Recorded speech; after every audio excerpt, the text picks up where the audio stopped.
How about now, boys and girls? Can you hear me? How we doing? I should probably just. There we go. We have audio. Let me just do this. Nope. Nope.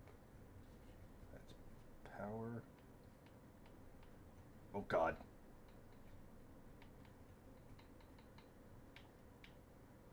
There we go.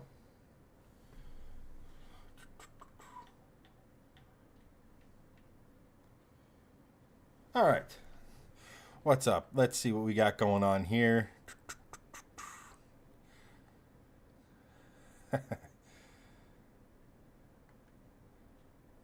I guess I'm licensed. Sean is now a licensed residential insurance inspector, in case anyone needs that. Steve's on the way back from PT. Drive safe, my man.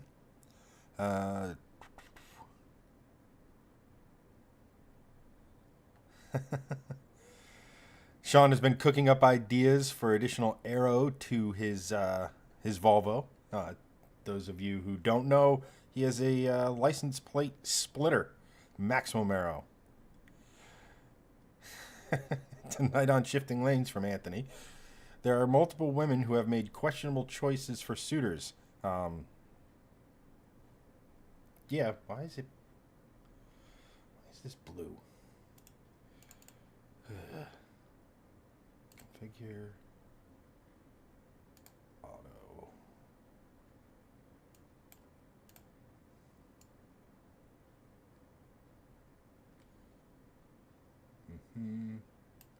That'll have to do. Alrighty. Duck goes no audio. Yep. Helps when to unmute things. I've only been doing this for a couple years. Is my camera jumpy to you guys? Things I keep getting distracted with.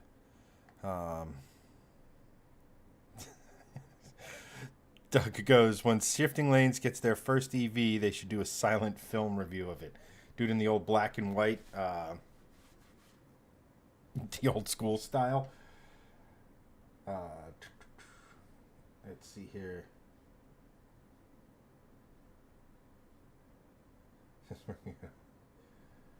Anthony goes, I'm part of Shifting Lanes by proxy. I think so. I can do that. I mean, go for it. Why does this... I'm over it. So, as you can see, I made a couple of changes to our beautiful layout here. And I think if I hit this button, things will eventually happen.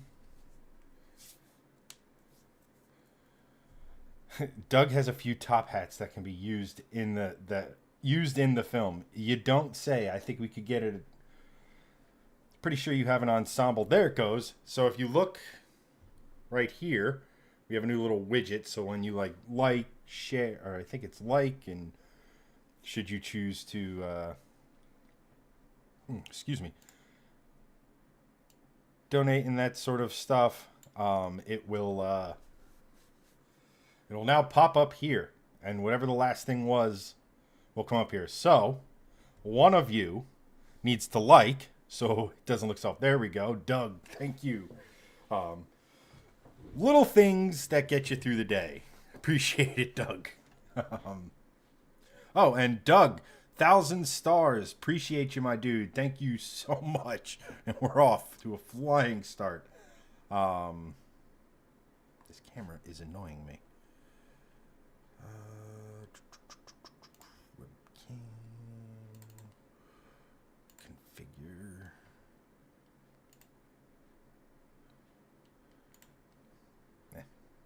Just gonna have to live with it.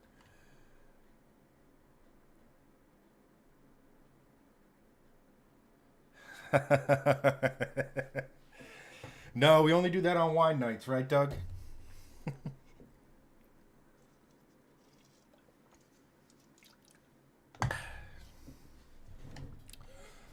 So we don't have Greg with us tonight, which I know some of you, it may come as a mild disappointment. life got in the way. So we're here. So, and welcome everyone also tuning in on the Tube of Views. Glad to have you. Should do that. Already into the wine bottle. Attaboy, Anthony.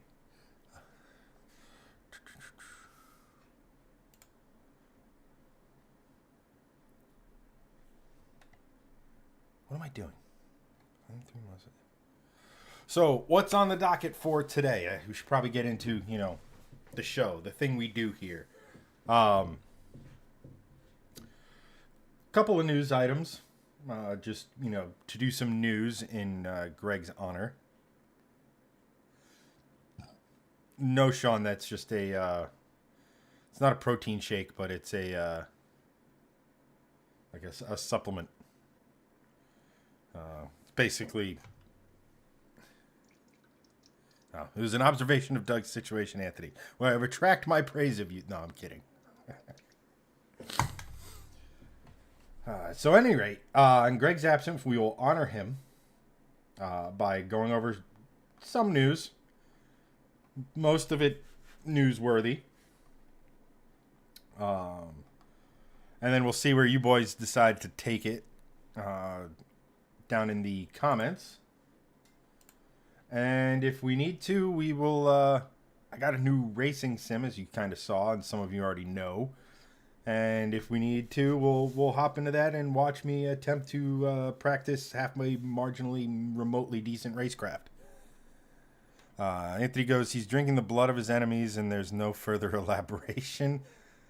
I mean, he lives in PA, so I hear it can be boring down there. So you got to do what you got to do to pass the time. Center. There we go. I did tweak my back today, chat, which is freaking awesome. I don't know why my camera's so jumpy. Yeah, what is it do? Why is it doing that? Let's do... Hold on. You will continue to hear me. I'm trying to restart my camera here. Oh, do we get a preview? Off, blur. Nope, don't get any of that stuff. Alrighty. What if I do this? Kill that. Sorry about that. I was talking about me. Oh. Yeah. I don't have the time to deal with my enemies, if I'm being honest. Did have an interesting interaction at the grocery store today. I'm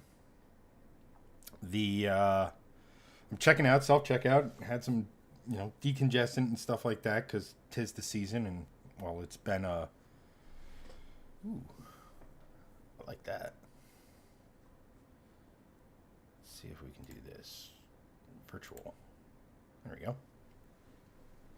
Fancy, I know, right, chat? If I move fast, it gets kind of wonky, but we'll try to not move fast tonight. So, just tweak in the opposite direction and you'll be fine. Yeah, it's been my experience, Sean, that as much as I would like that to be the case, I'm old. And once it's tweaked, it's stretch. I may end up having to, do the Simpsons equivalent, the trash can method of cracking my back to get it to go away, but perks of age, not so much wisdom. Doug goes, on tonight's show, ladies making poor decisions, and Chad learning how to stream, no video. Yeah, probably. It's annoyingly, I have all these great ideas and like these little widgets, like I said, for the for Doug who sent the stars and that little thing. I'm a little disappointed in some of you for not hitting that like button. Just saying.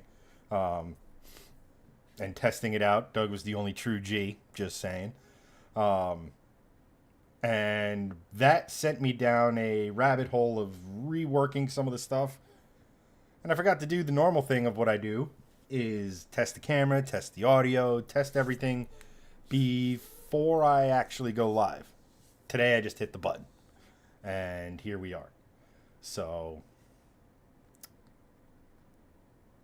you'd think I've been doing this for a couple of years, right? Like I'm at one of those situations where I I know enough to be like, yeah, I'll be fine. I can just do this, this, and this. I got enough. It's down. I just follow. I have my checklist up here. It's good. And I know how to move around and make different, do stuff a little differently and everything and all that sort of stuff. I was playing around, and you play around with it too much and you forget the basics. So, here we are. Anthony goes, you're saying, but movement is smooth here. Yeah, I reset the camera and reset the software, and everything looks fine. So I think we're golden there. Sean goes, we can discuss turning an Oldsmobile Aurora into a funky track car. Yeah. Was it the Aurora? Or which Oldsmobile did they use to make the IndyCar engine out of? Back when it was the IRL and the Infiniti was doing it. Oh, I think Oldsmobile was in it. I forget who else, but in the early IRL days, they had crazy, ridiculously simple engines compared to like what was going on with CART, with the Cosworth and the Mercedes stuff and all of that. So, I can't remember. I should look that up.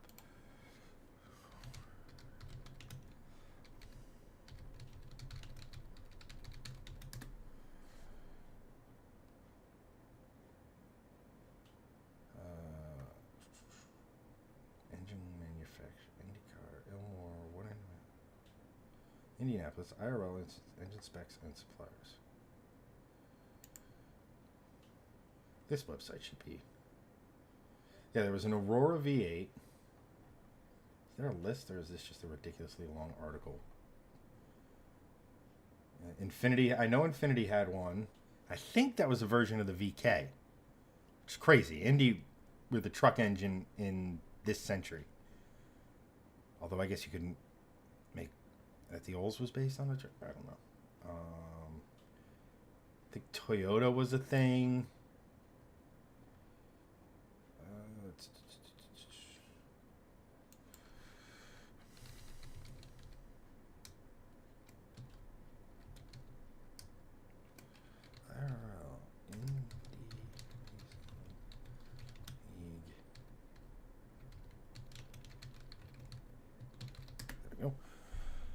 Let's see here.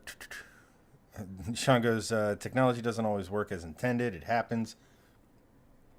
Yeah, but like, Streamlabs can be occasionally glitchy. So I like to at least go through and test stuff before going live for, reasons. And I didn't do that tonight. And I had all the time in the world. Happens. It was the Aurora. The LX5 was the engine that was made for it. GM took the LX5 and attempted an IndyCar and GT1, I guess. General Motors LX5 V8. Or the V6. Yeah, there was some. I guess it was part of the North Star family. I don't know. But apparently, I look for a General Motors LX5 engine. I get the high feature engine, which is V6. I get the North Star engine series. And then it brings me to the LT5.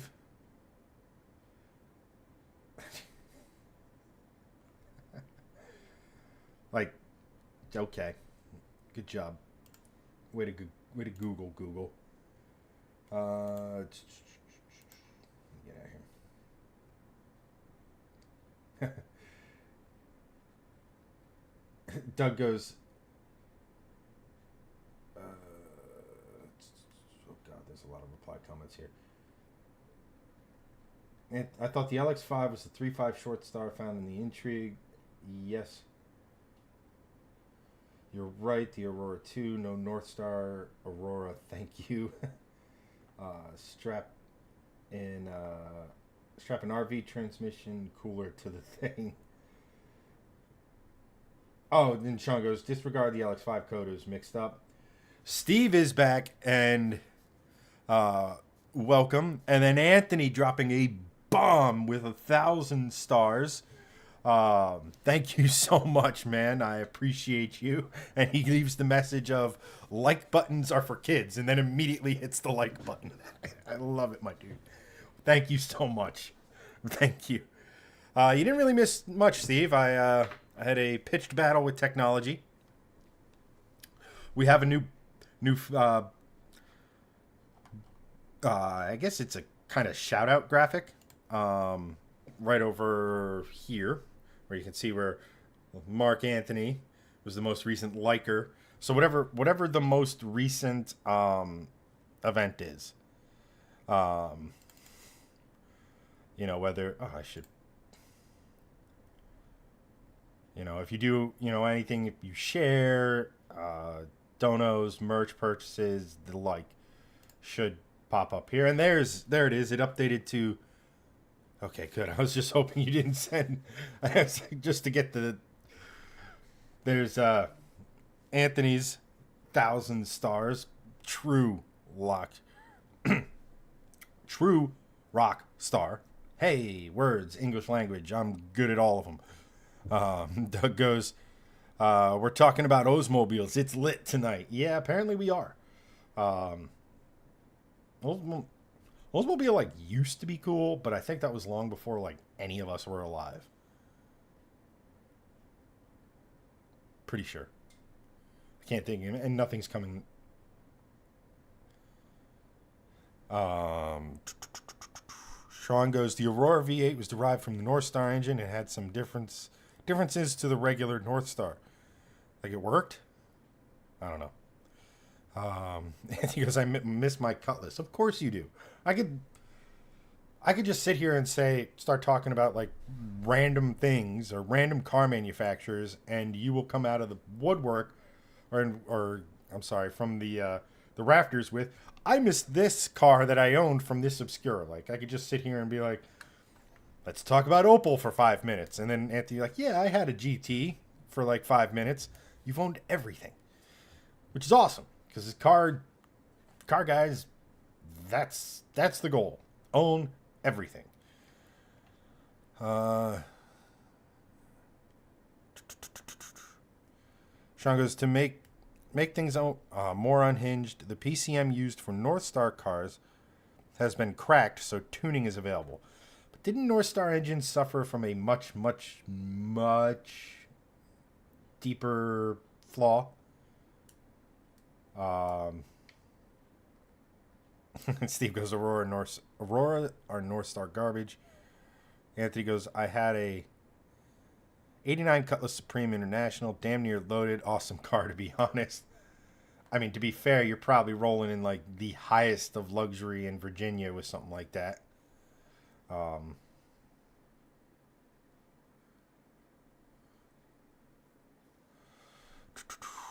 Steve goes, which vehicle have you had that you miss the most? I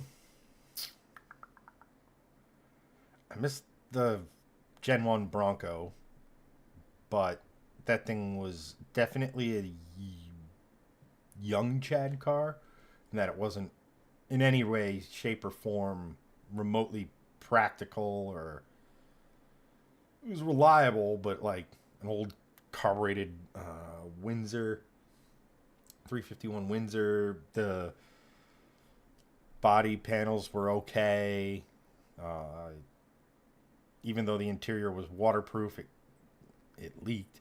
Probably the one I missed the most is the Lexus, the IS300. Kind of wish I had that and went a different route with it. Mostly because they're just such a good platform, such a good chassis.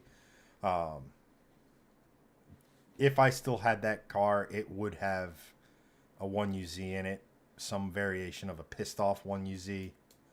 I don't probably probably built in with a positive displacement supercharger on it. Just because when you see one of those cars, you don't expect supercharger whine. And I think that would be hysterical. Just to annoy JDM-ists.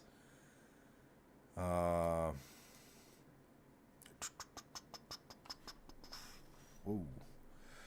Doug goes, I got my wife an 09 S60 with 220,000 miles on it for $400. She was pissed, so now I get to drive it. Is that like one of those situations where like you buy your kid, say, a toy you want, like let's just say you want an Xbox.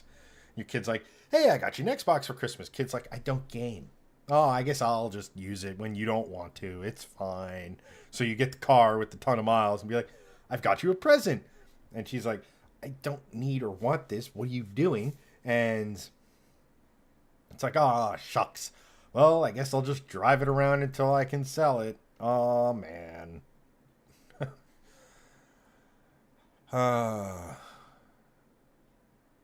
Steve just goes, head gasket failures like the EJ Subaru engines. Oh, what am I missing with that one?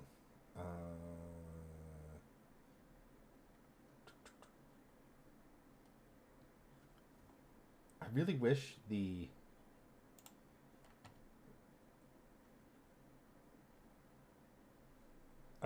so like when you guys look on desktop and on mobile and stuff, you can see like replies and things of that nature to comments on like my main feed.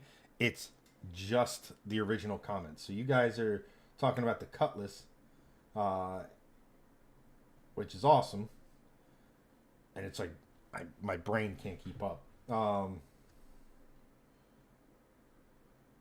Steve was going, I was talking about North Star engines. Oh, well, Mazel Tov. Let's see here. What did I miss? Sean had a ridiculously long comment. The original North Star engine was a victim of bean counters. Shocking. Changing the alloy of the aluminum at the last minute, causing the block crack. Yes.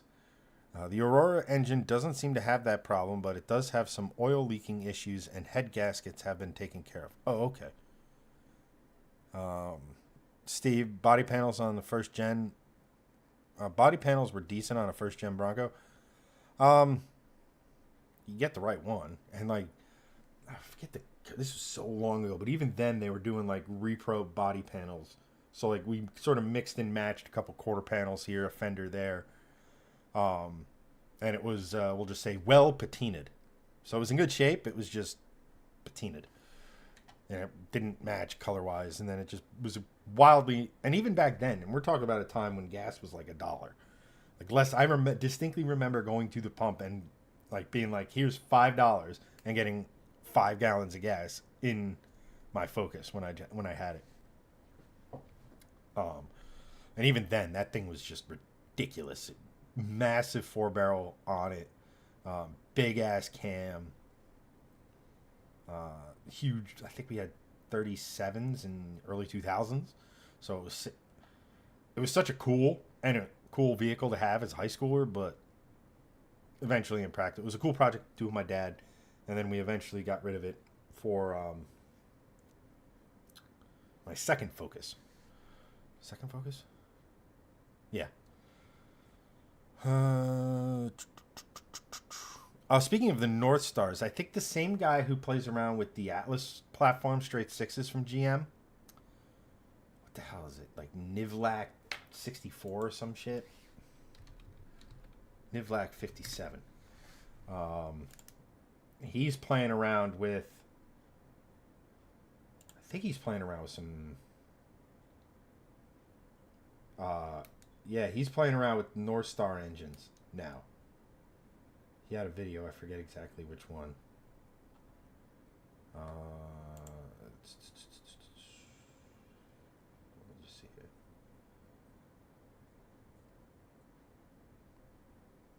At any rate,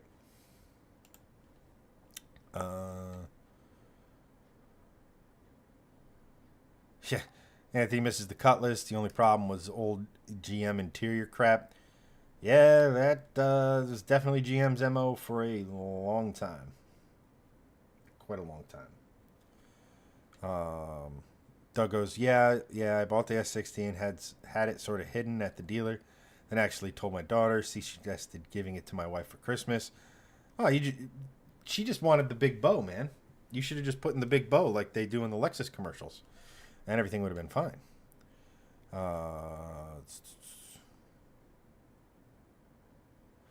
Doug goes, can we get more cats driving Volvos merch? I can work on it. That the literally the Elliot the cat drifting one was me typing something into AI and it's spitting it out. So I could more than likely do more of that. Anthony, Oldsmobile low key had some magic hidden in their fleet. Yeah, you sure. Sean goes, I miss my dad's 95 Thunderbird Super Coupe. That thing was fun, comfortable, and made from the 90s. That thing was fun, LOL, and comfortable, aside from the 90s F-150 brakes. I mean, that's pretty easily fixed these days. Sean continues, I picked my dad up from the airport in the T-Bird. It was my first time getting a car proper sideways on an off-ramp, just winding that supercharged V6 out.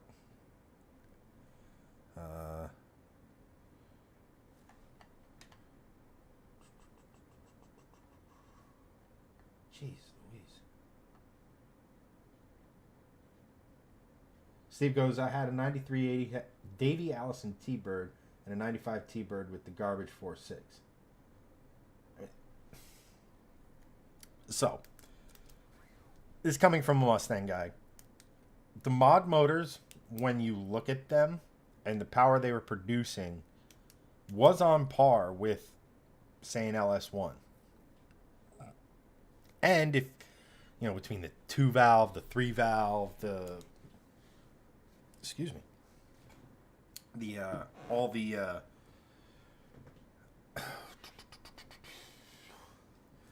thing is, it's like anything else. It was a product of the day. And there's a reason why they kept getting bigger and bigger and messing with it. But it was a dual overhead cam engine. If you build them right, you can make some pretty good power out of them.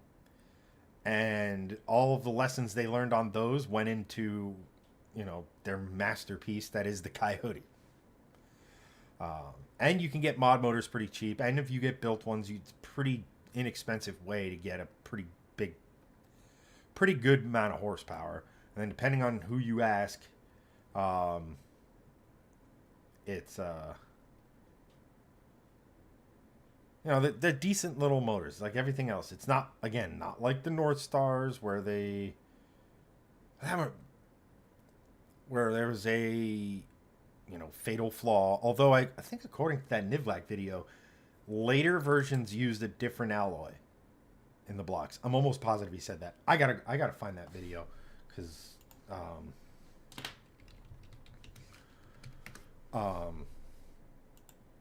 it was pretty cool, and I was looking forward to seeing what he did with it. And then I think he swapped the the Camaro with the, what the hell is those Atlas ones? The 4.2 liter straight sixes. It's gonna drive me nuts. Frickin' A.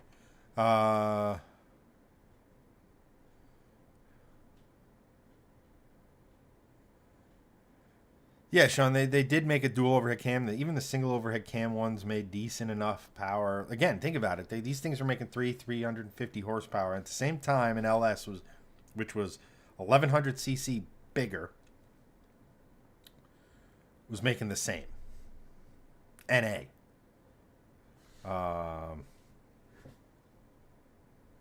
Steve goes, the 4.6 is an experimental engine they put in the T-Bird first before putting them in the Mustangs. That engine had nothing but problems. Doug goes, I had a late mod motor in my 2010 motor. It was mostly stock, held up well in the day. Doug goes, 4.2 sounds like an AMC or a Jag in my mind, right? It's the, what the hell is the engine? Oh, hopefully he has it in the description on one of these fucking 9 million videos. The Vortec 4200, there it is. Like, those are, and like, I think this guy kind of made him like, or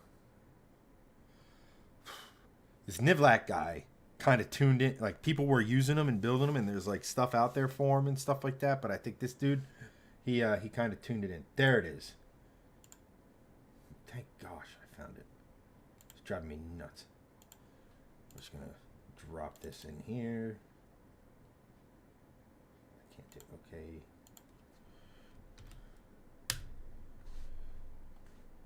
We have Janderson in here. Welcome, my dude.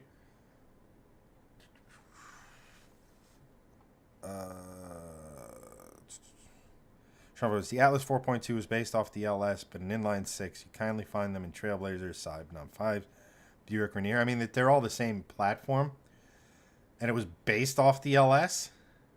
In what way? I know they made 4, 5, and 6-cylinder versions too, which is kind of cool.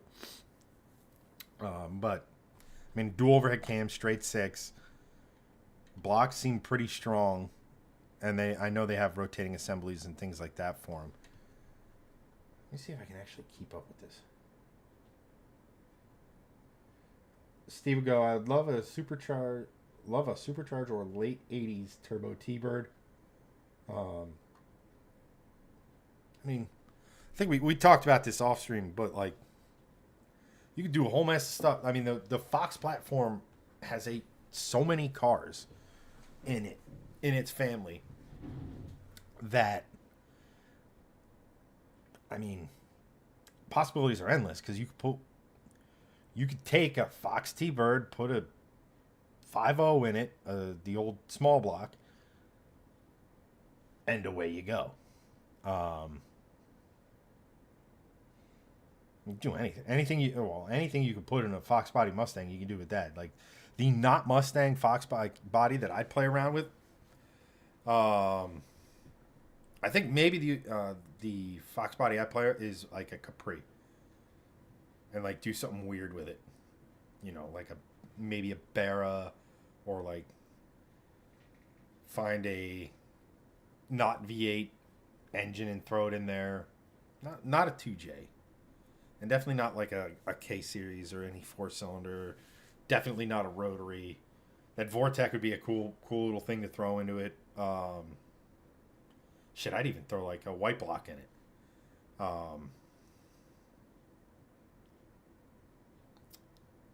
Because, you know, it's not a Mustang, so it doesn't necessarily need a V8. And I always like the look of those things. Especially like the McLaren one, obviously, is. But I don't think they made more than like 4,000 or 5,000 of those. But those would be something fun and different to play around with, and you know, it'd be Doug's most favoriteest thing of not LS swapping something. Oh, man. Oof. Sean goes, that's what I remember about the Atlas. It's loosely using LS architecture. I mean, I can't go into as much detail about like the way the blocks and stuff are designed, and you know, the metallurgy involved and stuff. I mean, maybe. Hold on, let me math here for a second.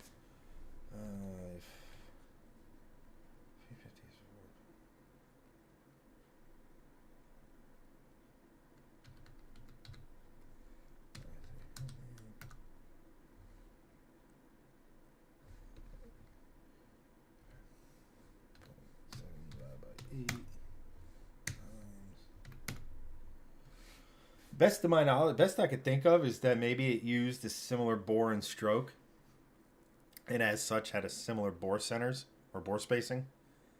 I don't know enough about the engines to have any sort of like large opinion on that, but would be cool to get actually. Um,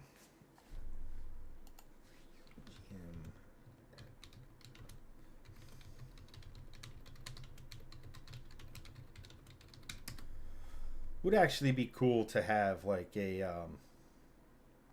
play around with like the five banger. Now, I think came in like Colorados and the GMC variant. Um, just a big displacement five banger.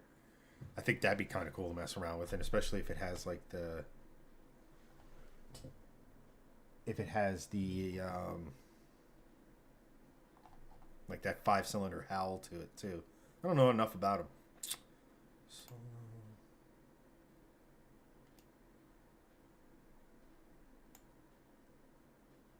that's not what we want to do.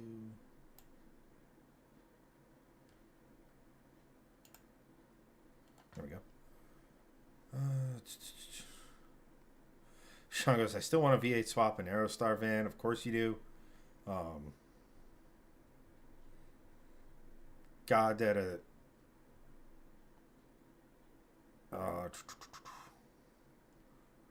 I mean, God bless. If Sean ever wins the lottery, he's gonna have the most interesting YouTube channel on the planet. He's just gonna do weird stuff, and the internet loves weird.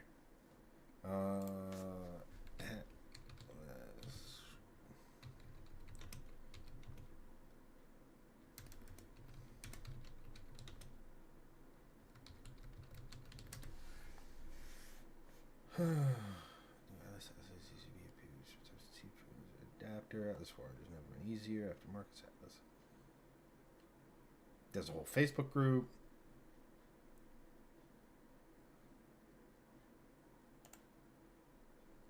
Apparently, it's on a Chevelle 4x6 dual overhead cam. Like the thing is like it's a dual overhead cam engine and it's a straight six. Aluminum block, steel cylinder liners, coil and plug injection, port fuel injection, variable valve timing on the exhaust cam, about 12 degrees. Then you have 120. Well, let's look up LS1 bore and stroke.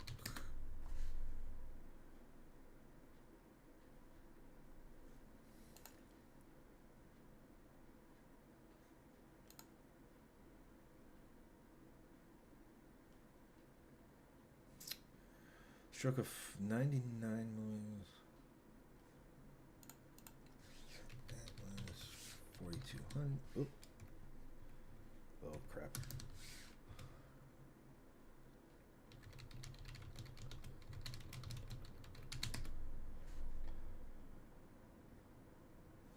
So it has a slightly different bore and stroke than, say, an LS7 or an LS1. Obviously, the LS family 4.8, 5.3, 5.7, 6.0, 6.2, and 7 liter. I think were the factory displacements.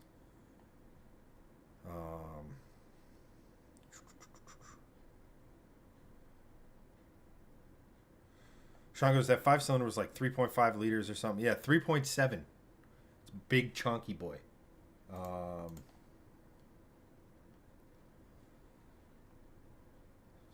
And then Sean goes, on today's episode, we are beginning a Volvo white black swap and a Cessna Skyhawk.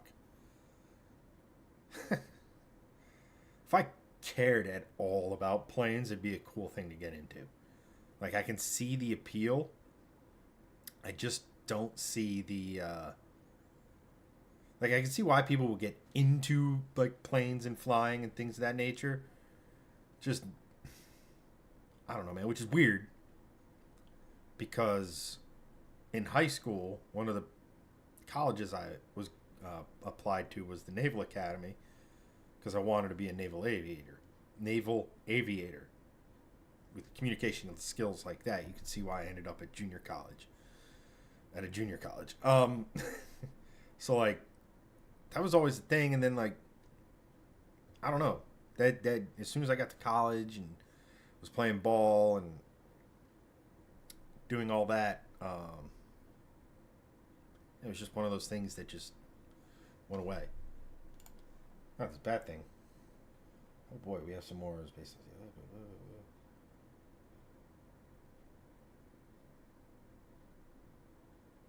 Let's see. I don't know. The balancer is the okay. We're on a completely different tangent that that would be. And Steve goes that straight six can handle a lot of boost. Yes. Steve, oh Lord. Throws holy water.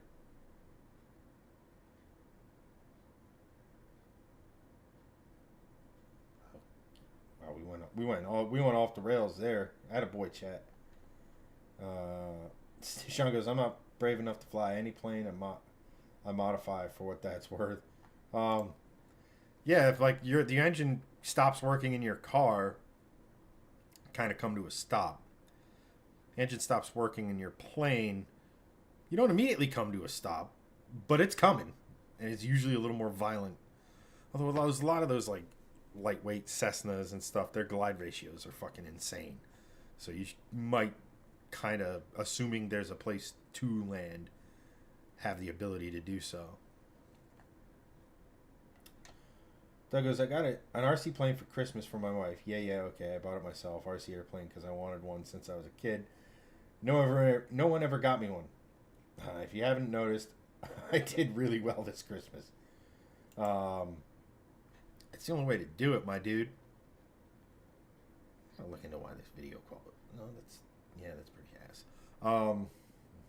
And Steve goes, we aren't stable. No shit. That's why we're a great community. Because we all have our whatevers, and it all meshes well, which is awesome. Sean goes, I would love to get an ultralight. Most of them have slow enough stall speed and low enough you could hop out, tuck and roll with minor injuries. That would be the way you'd survive an engine failing in an airplane. Like, especially on something like that. Like, you're not going, like you said, you're not going all that fast. They're crazy light. Pretty sure they have a glide ratio to where you could land it without really much incident. But again, I don't know nearly enough to make anything more than a guess at that.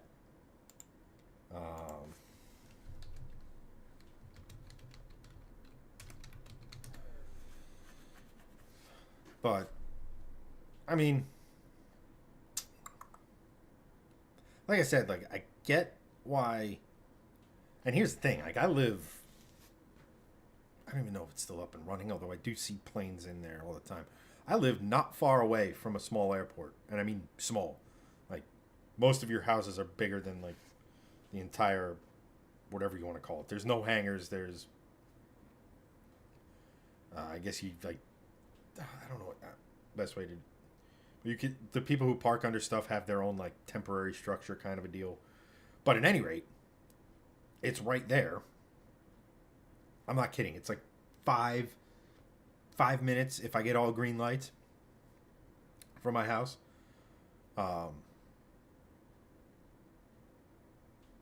I have in the past gone there looking for someone or looking for contact information, see if I could possibly be able to borrow their runway for videos, but they very purposely make it so you can't contact them unless you're like, you know, someone who uses it.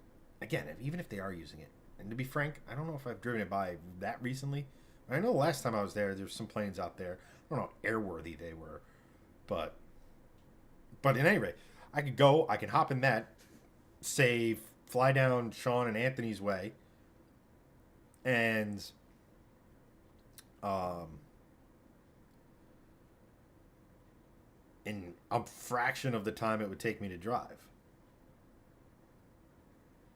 Would be kind of neat, but yeah, I don't have a recreational plane budget either, because even the inexpensive ones, and going, and like, that's the other thing. A couple of my friends growing up, they're flight instructors, and a couple of them are actual commercial pilots. So like, I have someone who can teach me how to fly. Like, it's just not something I'm like.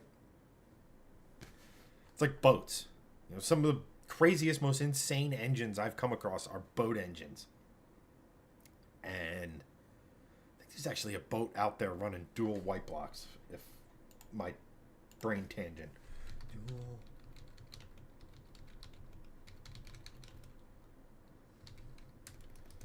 Boat. Dual. Volvo.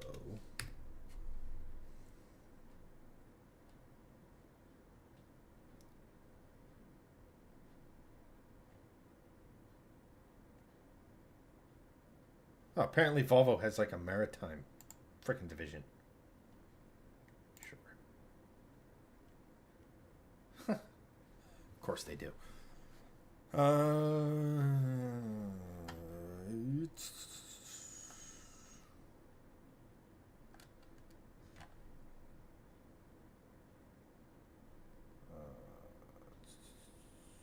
yeah, stable, get an ultralight. Sean goes, I have a box of air hogs in various states of crashed into everything. I don't know what an air hog is. Please elaborate. Steve goes, my job is next to a small airport. I mean, they dot North New Jersey. I'm sure they do it in a lot of other states too, but they do. Anthony goes, my RC is ground bound, but it's got enough torque to do a backflip in place. Seems pretty on brand for Mr. Anthony there. And Sean goes, who else remembers those toys? Toys, LOL. Engines powered by compressed air for like 2 minutes, just long enough to rocket. Regret throwing the plane in the direction you did. I don't know, but my reel from last night was on the compressed air superchargers, which is kind of interesting. We'll touch on that in a minute. Doug goes, as soon as I catch up with chat, at least. Doug goes, my friend has an airplane with a hangar, but I'm pretty sure it's just so he can park his cars there cheap. I know a lot of people with a lot of cars who do that. Well, not personally, but I know that's become very much a thing. Doug continues, he has classic Mopars under the wings of a Cessna, including 2 Vipers.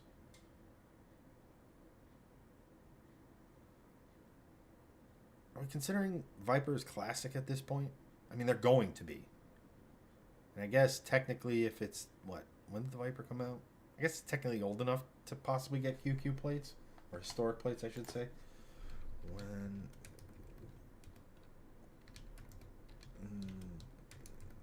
did the first Viper come out? Yeah, so it was the early 90s, so I guess technically... So you had a... Oh, yeah, they're easily... What am I doing? Math. Steve tags some shifters. Good job, Steve. Doug goes, the Piper Cubs are cheap, especially if they're project status. I know some people have messed around with those, but... Anthony goes, there's a municipal airport within walking distance of me. Of course there is.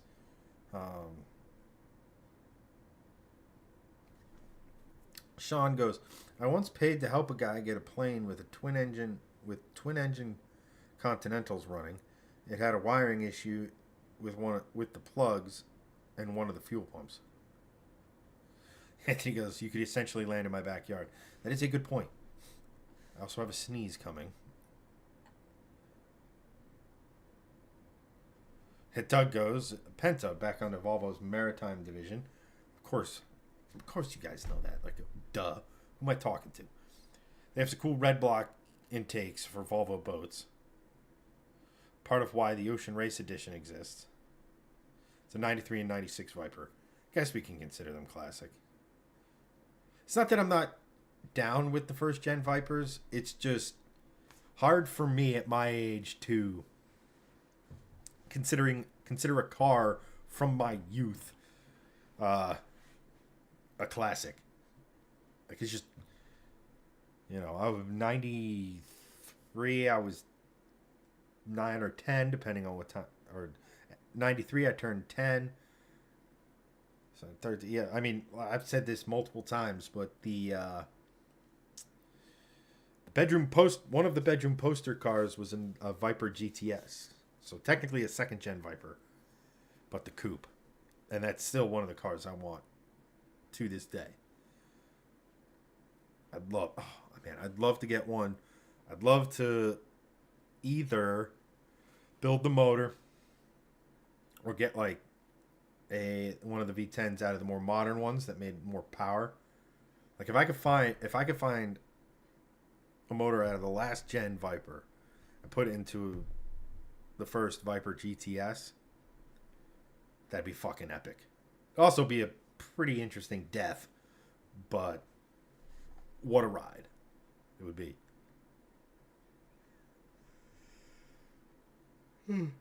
Excuse me. Anthony goes, I feel that completely, Chad.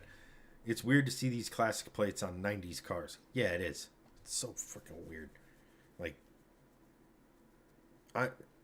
that's for like, I mean, I always associate classics like, yeah, cars from the 80s, whatever. But like on the old, mostly like in my town, like the old 70s and 60s stuff with QQ tags.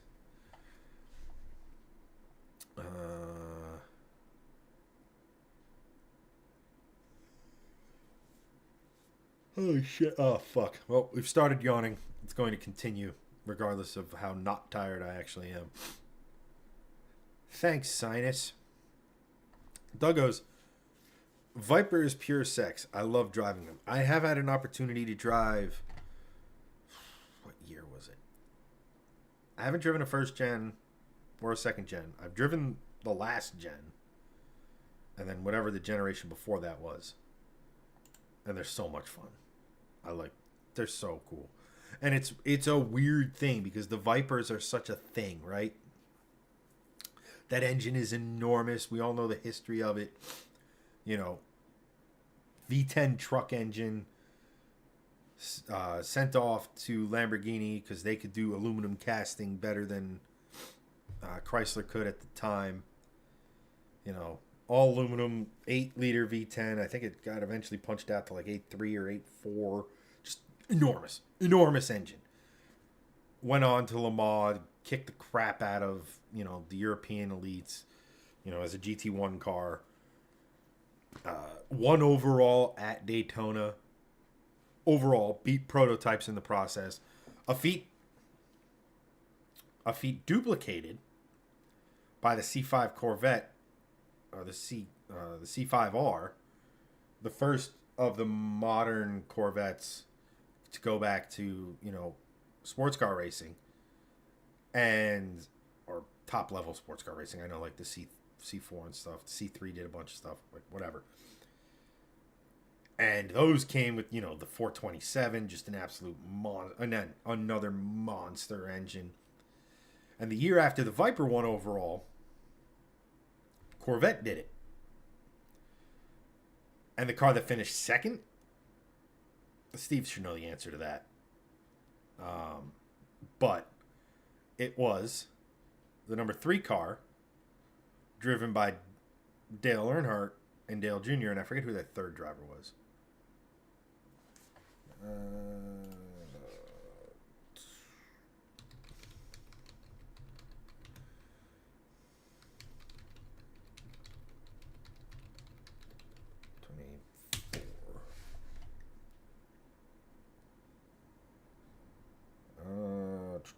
Earnhardt had an opportunity to race for 4 drivers alongside Dale Earnhardt's coming off rookie season in Cup. Who the hell were the other drivers? So they finished second in class, 4th overall again.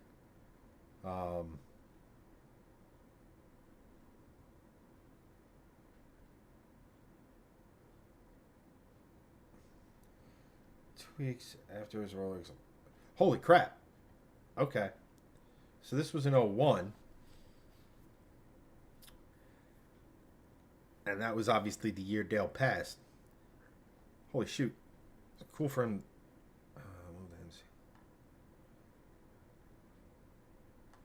Who the hell was the other drivers?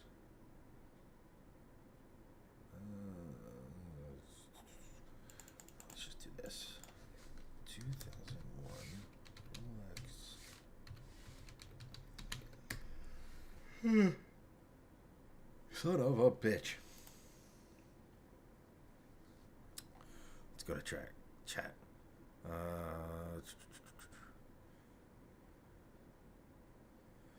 Anthony goes, in Virginia there are 2000 cars that qualify this year.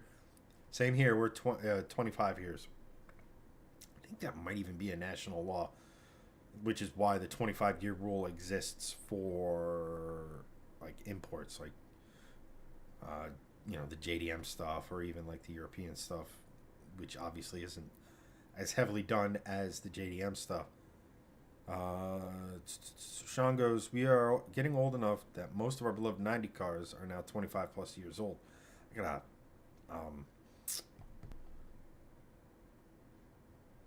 I hate to break it to you, but all 90 cars made in the 90s are at least 25 years old now, which is, ouch.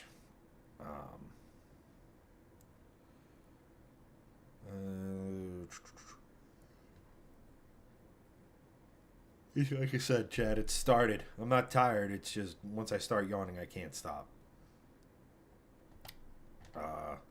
Unless I get up and like move around, which may be a thing in a few minutes. But in any rate, someone needs to do up a poster with like a '98 Buick Regal GS, like it's a Lambo from the old days. Like you talking like in the Radwood style, Sean, or like. What is it? Fuck. Not new wave, retro wave, or whatever it's called. I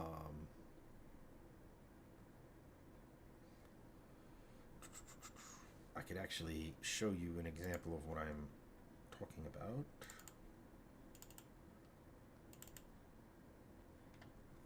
Did not want to open fucking Photoshop. Open with photos.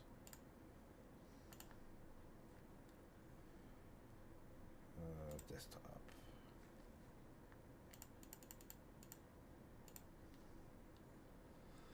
Sean, are you talking about in like this style? Let me know. Let's see here. Yawning at 9:30 is definitely part for the current discussion. It's not even, like I said, I'm a night owl, so I probably won't be going to bed for a while. But it's just this thing. If I stay stationary or I'm like a little stuffed up, I don't know if you can hear it, but I've like we talked about last week, I've been just this on again, off again cold nonsense. And like if I yawn, like I said, it's just game over. I just keep yawning again until I get up and I move around and do something, and like it's almost like hiccups, right? Like when you're thinking about the hiccups, you get the hiccups. You can't get rid of them. That's sort of my like hiccup. Doug goes, my '06 C70 is fully legal classic tags, because classic and PA is 15 years and 25 for antique. Of course, PA does that. Steve goes, worked 4 a.m. to 7 p.m. Yikes. Yesterday, and I'm still tired. Sean goes, sorry, Chad, I live in a different state and time. That's something we heard. Got a shower. I'm starting to smell like 2-week-old Burger King, and I have no idea the last time I've had Burger King. Well, wouldn't that be an apt description? An inaccurate description. Although, what is it? Interesting, in fact, I know because of the fat electrician, but like Burger King is like next level troll in a lot of their stuff, like in their history. Like you're looking for a good watch, like check his in the Fat Files. Check that video out. The stuff's escaping me. It was right on the tip of my tongue, and then it's just gone. But here we go. This is fucking awesome.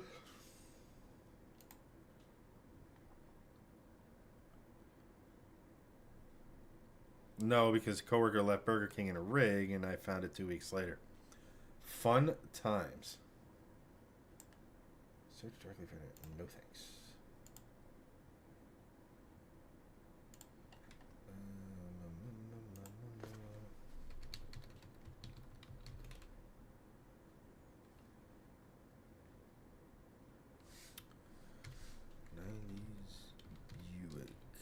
Regal in.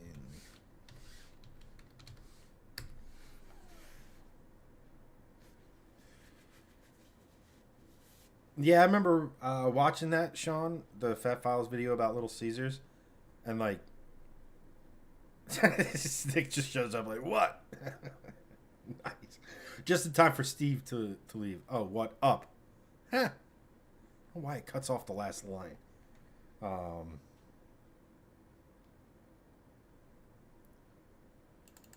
Say 1996. Welcome. We are talking about a little bit of, well, everything. We got planes. We got a little bit of boats, Vipers. Let's do.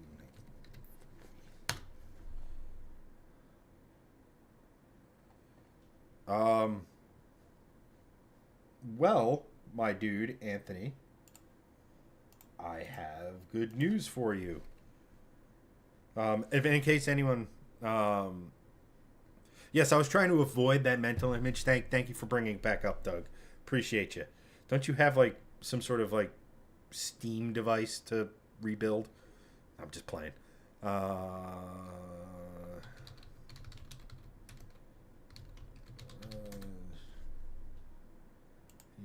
Yeah, there's something wonky that went on with this video that I'm probably gonna have to end up changing the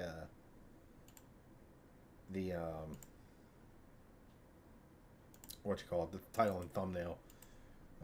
Buick did not like, or Buick, Facebook did not. I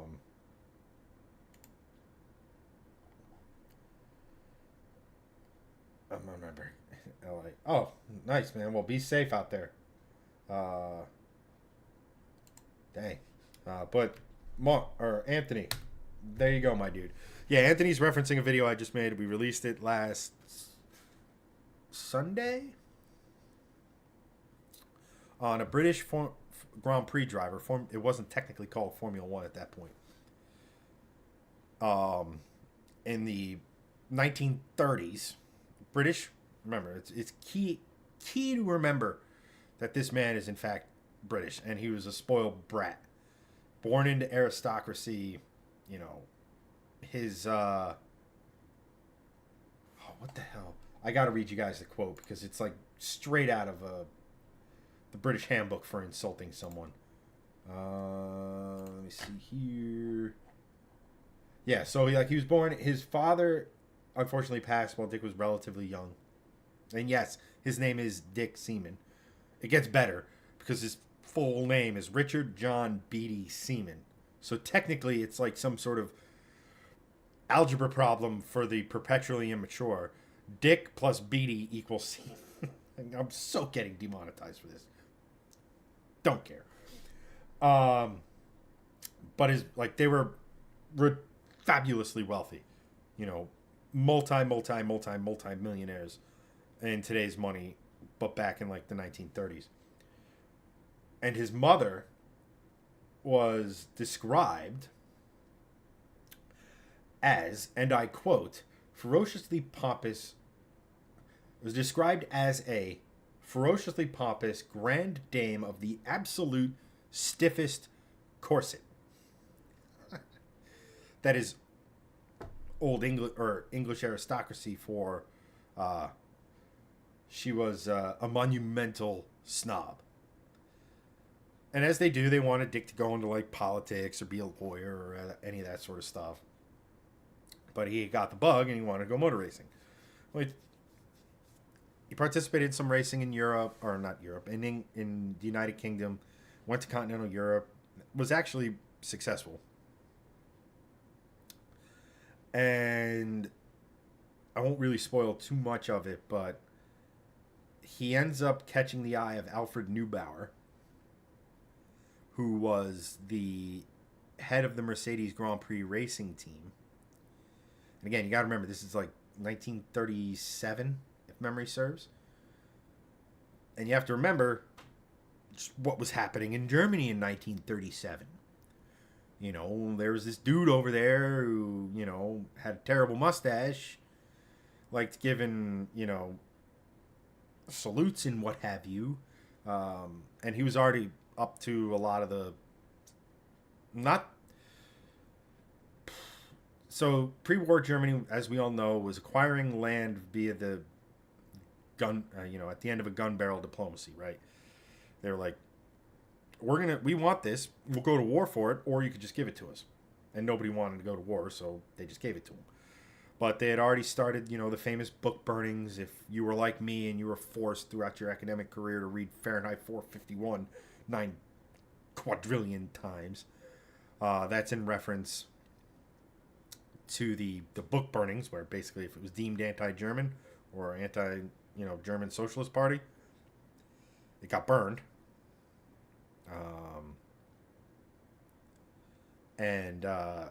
There was already some of the, anti-Semitic legislation. They had already actually started opening up more than one concentration camp, even though nobody in the world outside of Germany and their trusted allies knew. I mean, I don't even think any of their allies really knew, to be honest.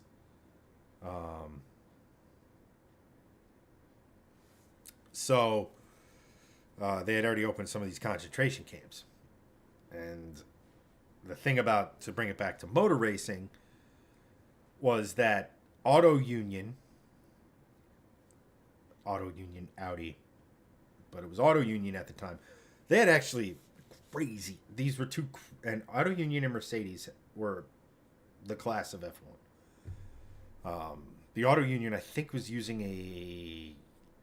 it was a V16 that I'm pretty sure was supercharged.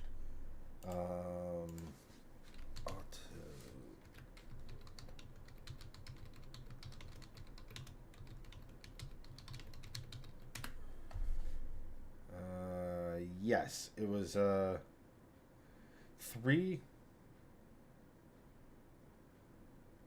Grand Prix racing, like Wikipedia, but there we go. Auto Union type. Nope, that's not even close to what it was supposed to be. 16 VPO. I think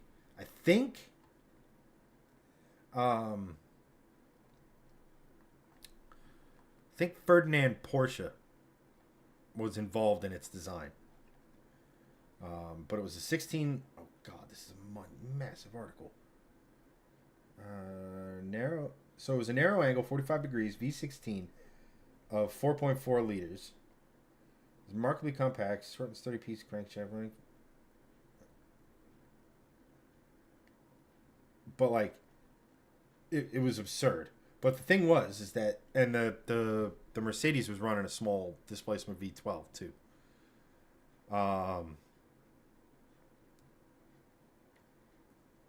And they were so good because they just had an endless budget, because they were financed by the state. The state being, that the Socialist Party. Trying not to say that because that's how I got dinged on. At any rate, Nicholas goes, "It's a hell of a lot more entertaining than 3 hours of traffic." I should hope so. It's because you'll not see it coming. Steve, that's a comment. Sean goes, "Next you should do the story on the guy that took the modified Camaro or Trans Am to an active war zone with armor delivering supplies." Have to look into that one. Thought you were going the Killdozer route on that one. Anthony goes, yeah, that's a shitload of tiny pistons. Well, that was like back in the day. Like I think Ferrari made like a 2-liter V12, and the running joke, or like the as my dad's era, hot rodders and stuff would call it. Oh shit, Nicholas, thank you, my dude, for the 100 stars. Legend, appreciate you, my man. As like tomato paste cans, like you remember, the small tomato cans that were like yay big. That's like, but like a lot of people made these like ridiculously high cylinder count, small displacement engines. A lot of it was to do with the materials of the day and just how, what could withstand what. Excuse me. But there is actually there's actually a good engineering reason behind having more cylinders, because the more cylinders per a given displacement. So let's just say you have 6 liters. And you have a 4, 8, 10, 12 cylinder variance. The short version of it, the 12 cylinder is going to have more of that displacement, so a piston on the power stroke per revolution, than say the 4 cylinder. Like the 4 cylinder might only have a quarter of its displacement. The 8 cylinder might have 30% of its displacement. The 12 might have, I don't know this for a fact.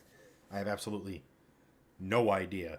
But the point is that more cylinders equals more power. All things being considered equal, right? Like, and they also can spin more RPM. But the thing is that you don't want to go to a massive. And Formula One found this out. You don't want to go to a massive displacement with like. It's why 16-cylinder engines never really were a thing. Late in the 60s and stuff. Someone tried an H16, which I think, if memory serves, was 2 V8s on two flat 8s sitting on top of one another that turned a common. They had 2 crankshafts. I can't remember off the top of my head. Anyway, I'm getting distracted.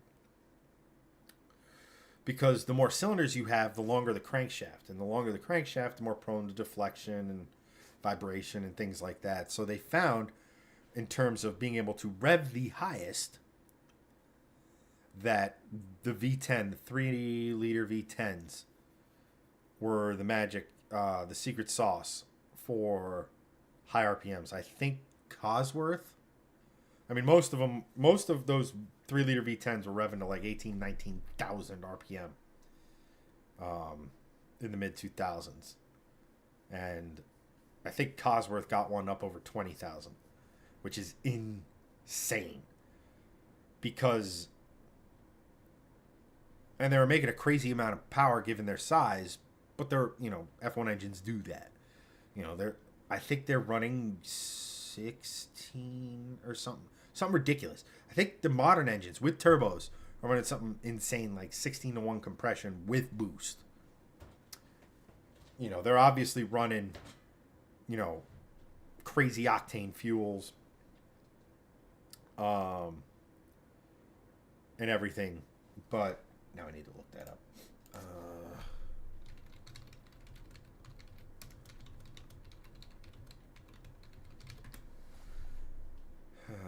Yeah. Oh, I'm sorry. They're running 18-to-1 compression, because they're getting over almost 700 horsepower out of 1.8 or 1.6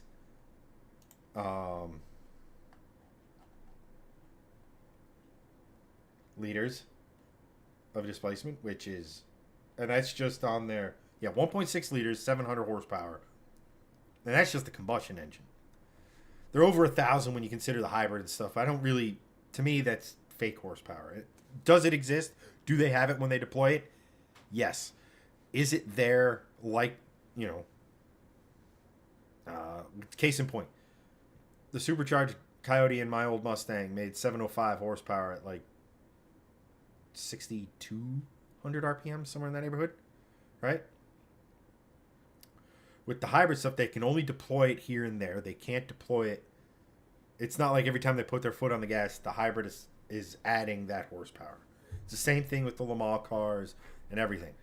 And they're restricted on how often they can change the way the car regens or deploys. So they have a conservative deploy. They have aggressive.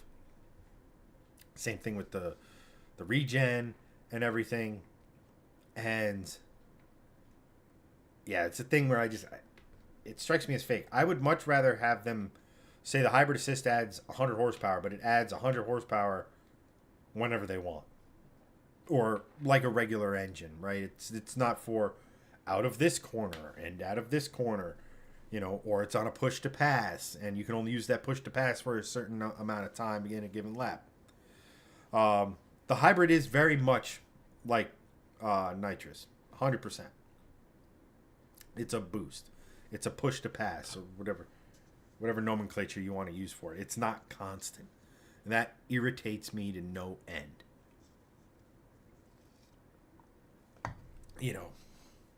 Because it's fake to me. It's like, so the last LMP1 cars, Porsche 919, the Toyota something or other, the Audi R18, those last LMP1 cars, which were true blue spaceships, arguably the most technologically advanced cars in motorsport then and even now.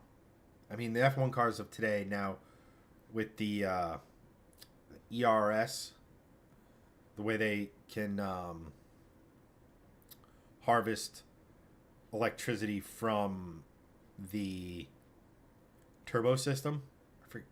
It has something to do with the turbo shaft, and it also has something to do with the heat in the area and two dissimilar metals creating an electric charge. I don't know enough about it. I know it works so well that they're getting rid of it in the next regulations, which I could go on a whole nother rant about. But yeah, like the Audi R18, the 919, and the 919 Evo that went and set all the lap records every single place it went. I think it was a sub 6 minute Nordschleife at time.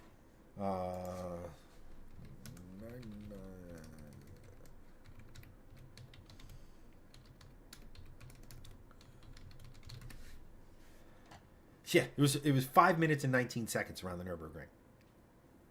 But that was with all of the shackles taken off. They could deploy as much as they wanted. They could harvest as much as they wanted. The internal combustion engine could make as much power as it could, which was a little 2-liter V4.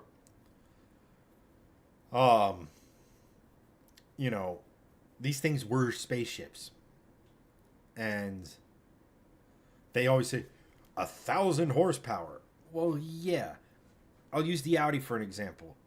It uses a tiny bit in Dunlop, tiny bit coming out of Arnage onto the Mulsanne, out of the first chicane, again out of the second chicane, and again coming out of what's that corner's name? It's not Indianapolis. It's the one after Indianapolis. Onto that straight before heading up towards like the Porsche curves.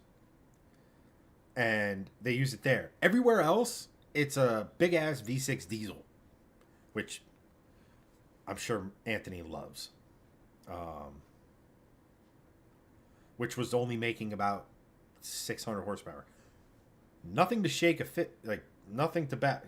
That's a lot of horsepower, especially out of a diesel, right? But like to say it has 1,000 horsepower, it doesn't. It occasionally has 1,000 horsepower. And I know you can make the same argument about internal combustion cars, right? Well, it only makes 1,000 horsepower where it makes 1,000 horsepower in the RPM range. Everywhere else, it doesn't make 1,000 horsepower. And yes, you're 100% correct on that. However, first gear to 1,000, second gear 1,000, third, fourth, fifth, sixth, and seventh in most top-end race cars now. But it doesn't rely. I've actually been, something's been irking me, and I need to get off my chest for a minute now, because I've actually, as I've mentioned, I've recently gotten into GT racing again and sim racing, and I've been watching like guys like Jimmy Broadbent, and he loved the last gen of the R18. But I will say this: Audi, when they decided to come in '99, I think was their first year. I mean, they redefined the game. They're the reason why LMP1 was, because they came and there was a bunch of manufacturers. They dominated. The manufacturers left. And then it was them by themselves for a minute with a couple privateers that really weren't, like Pescarolo, that weren't really going to do much. Cadillac tried and failed to take on like the might of the R8s. The race car that came before the supercar, in case anyone was running.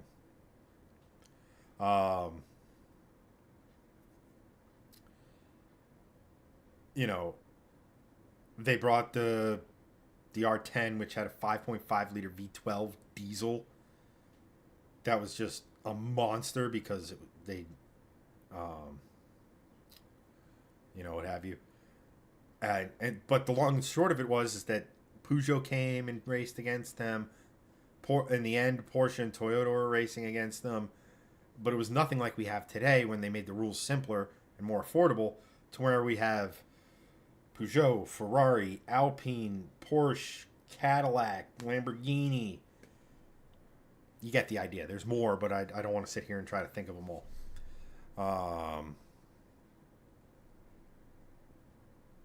So Anthony asked me on the hybrid point I was making, do you feel the same about nitrous?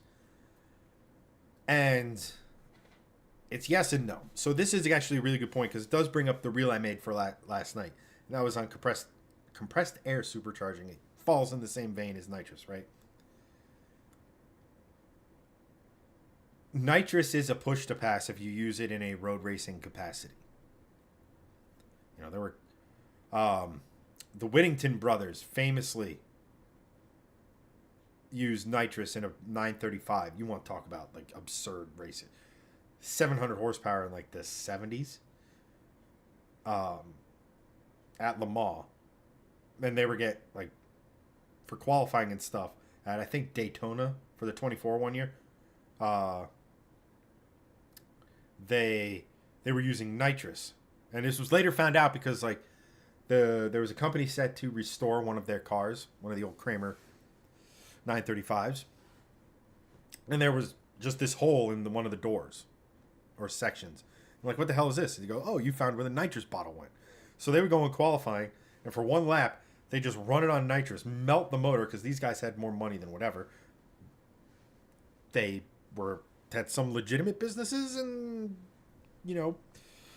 let's just say they were experts at transporting some of Steve's favorite herbal treatments, so they could just afford to put another engine in. And what was it? It was 1970, whatever. What year did?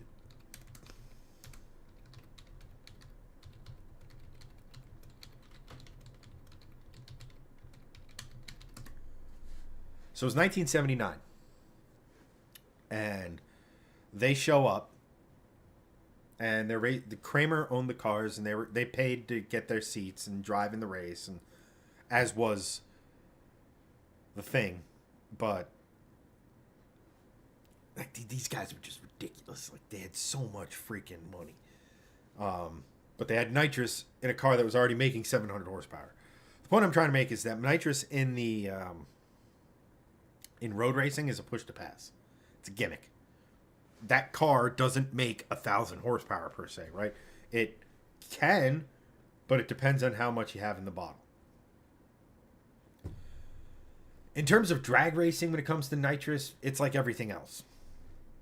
So, you only have to go a quarter mile or an eighth mile or whatever, or 1,000 feet if you're a top fuel car. So the car makes 1,000 horsepower on nitrous. Well, in a drag racing application, it makes 1,000 horsepower on the bottle. Just like a car makes 1,000 horsepower on turbo, right? But off boost, it doesn't make that power. Off the bottle, the nitrous car doesn't make that power. I'm just not a huge fan of nitrous because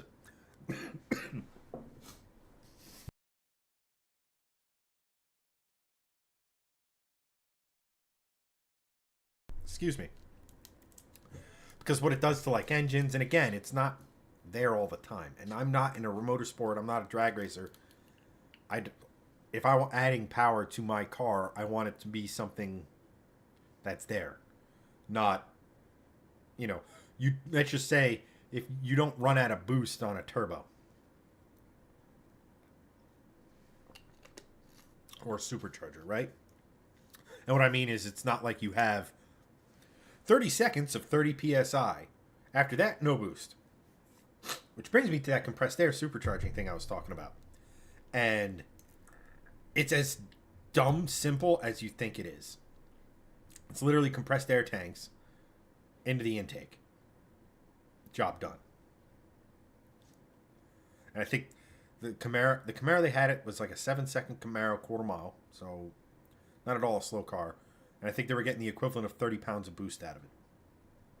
So, but obviously that's the same thing. When you're out, you're out. A turbo will not run, will make boost as long as it's working. Let's see here.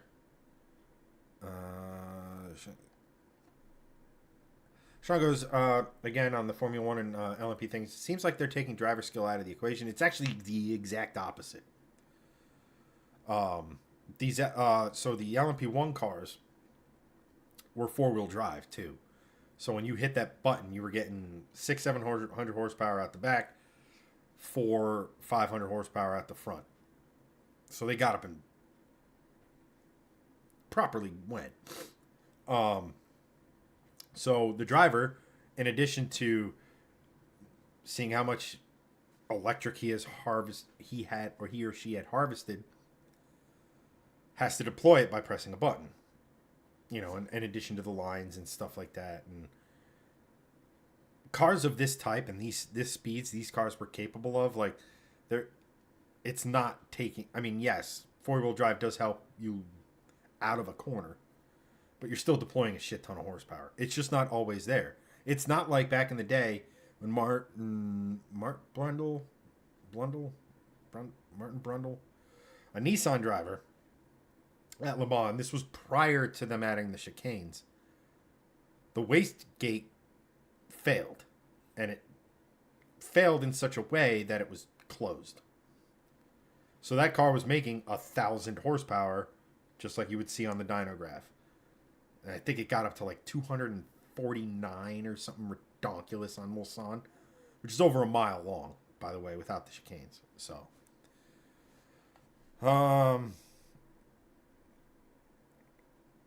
you know, Sean continues, as a driver, winning a race can come down to knowing when and where to push the car. I mean, yeah, like, you know, those things were so advanced and they were so cool, but they were financially just unsustainable. And you couple in the fact that really the big thing that killed the class was Audi was running around with a diesel. Well, what happened in the late 20 teens? Dieselgate. They're like, well, bye-bye. Done. We're not going down that path no more. So then it was like Porsche versus Toyota, and eventually Dieselgate hit Volkswagen Auto Group to such an extent they pulled Porsche out. And the cars you see race at Le Mans today in the top class, while awesome, there's still so much dumb stuff. Like the hypercars and LMDH cars that make up the top class at Le Mans now, they're hybrids. But, like, there's this whole virtual energy thing that infuriates me because, like, let's just say the Ferrari hypercar. It makes 650 horsepower. It has a hybrid system that can make 100 horsepower. I don't know if these are the exact numbers, but I'm using it to make the example it can only make 650 horsepower. So it's not like it's not even like a boost anymore. It's a well, when do we use the hybrid to and like the four-wheel drive cars, you can't use four-wheel drive under like I think it's like 80 kilometers an hour or something. There's so many of these dumb rules. Like just allow hybrid systems, make it a flybrid system so there's no four-wheel drive, and you can deploy and scavenge as much as you want. Here's the cost cap for each season. So you have a fixed development amount of money for development and operating that car throughout the course of the season. So development costs aren't going to go through the roof because you can't spend through the roof. But no, they decided this. And they have virtual energy, which is so annoying because you could have like 10 laps of gas in the car. But because you're using too much of the hybrid or whatever, you know, have 9 laps of virtual energy. Get bent. It's so dumb. I love that Le Mans and sports car racing is back, and like the top class is stacked. Like some of these rules, imagine me trying to explain this to you guys while watching a race. It'd take forever, and I'd lose a lot of you. Nicholas goes, yay, GT racing is the shit. I wish I could see more of that. Yeah, I mean, the biggest thing with the GT stuff is, on the one hand, you can watch races anywhere you have an internet connection. On the other hand, for stuff like Le Mans, you need to buy their app or whatever, or have Motor Trend's app, I think. It was Motor Trend last year. I don't know if it's still. But like you have it, it was behind a paywall, which I think is moronic. But like stuff like Bathurst and the 12-hour, they stream it live on YouTube. Like the IMSA season is on Peacock, and depending on your cable provider, you have Peacock for free or for like a couple bucks, so it's not next to nothing.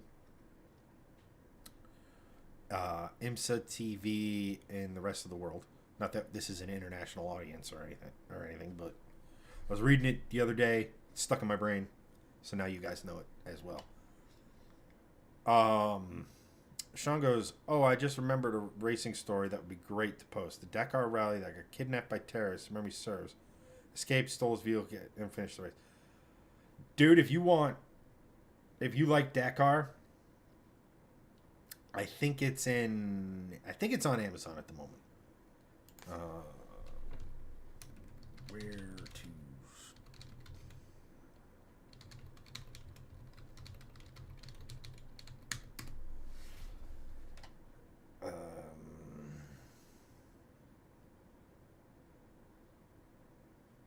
I don't actually know where it is. Let's see. Let me check Prime. But Madness in the Desert is about the Dakar, and I think like the Prince of England got lost one year, and it was a big fucking thing because he was gone for days. The Dakar is a really interesting form of motorsport because not a lot of people. Madness in the Desert. Oh, Jesus Christ. Amazon.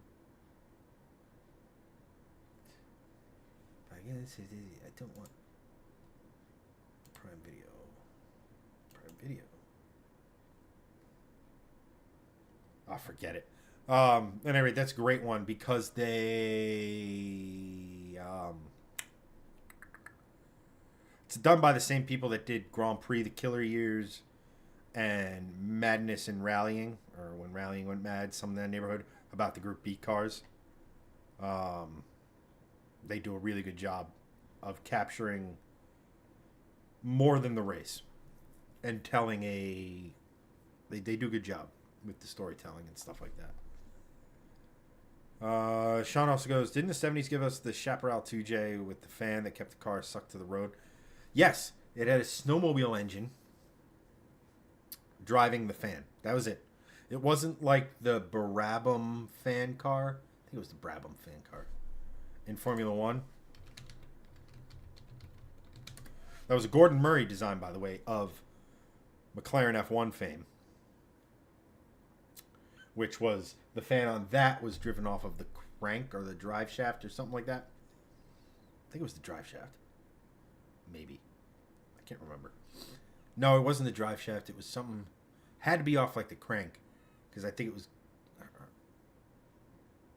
I don't remember.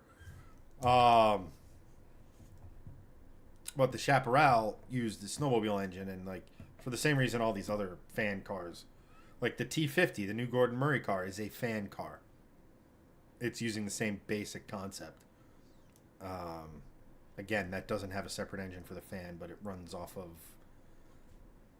something off of the engine. But those things would kick up so much dust and debris. You got to remember, this is also like, you know, the 70s or 60s. I think the 2J might have even been in the 60s.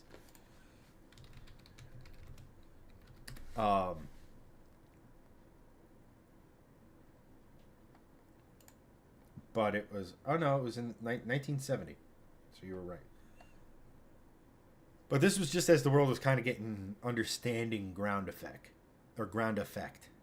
This is what made Lotus so great, like in their resurgence in like the 70s and stuff, was they were one of the first to understand how ground effects work. How it's free, it's effectively free downforce.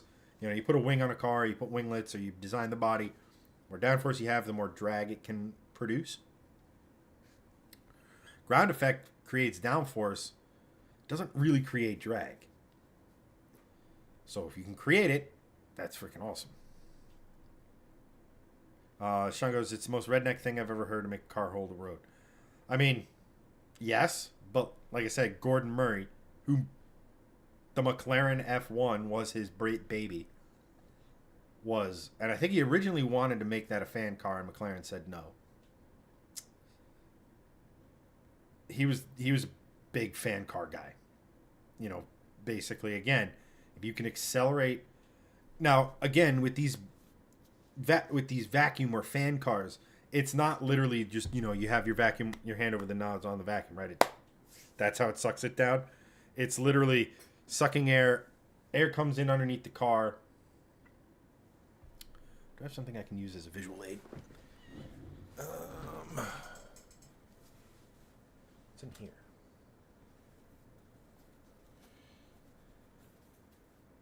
No idea. Aha. Okay, I do have something I can use as a visual aid. That is a really old cell phone.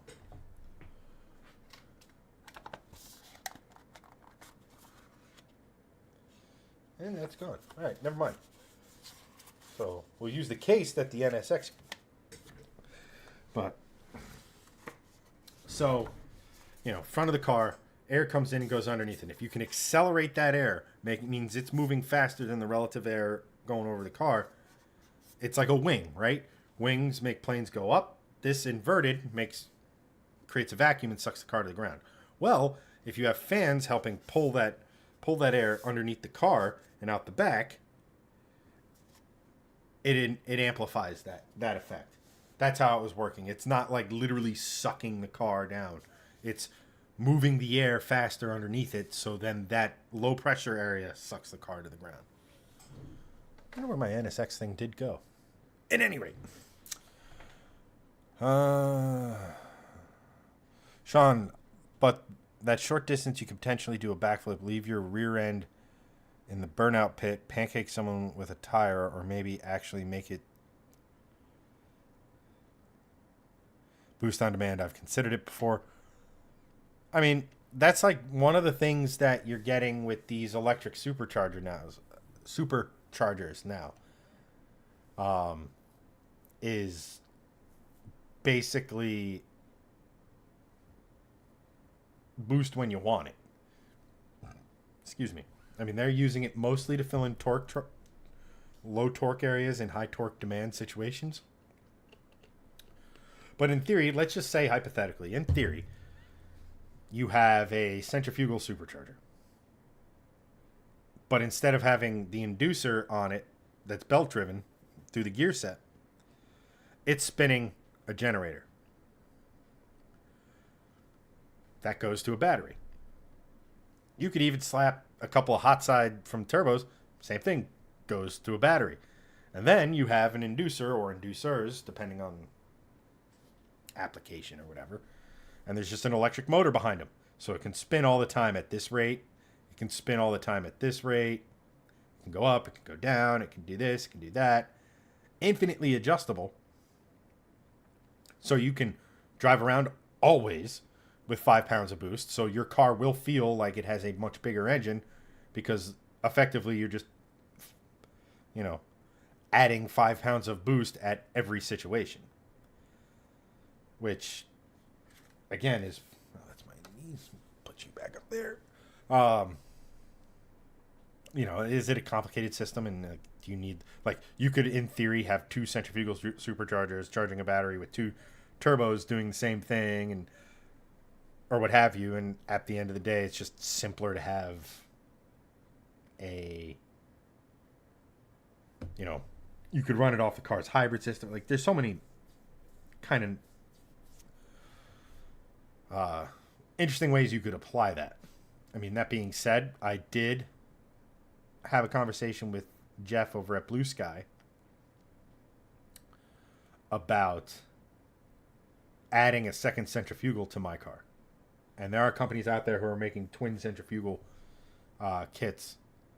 I know they did it for the mod motors and the small blocks. I don't know if there was a Coyote one when I looked. But that's a thing I've always kind of oh, you have twin turbos? I have twin superchargers. Haha. At any rate.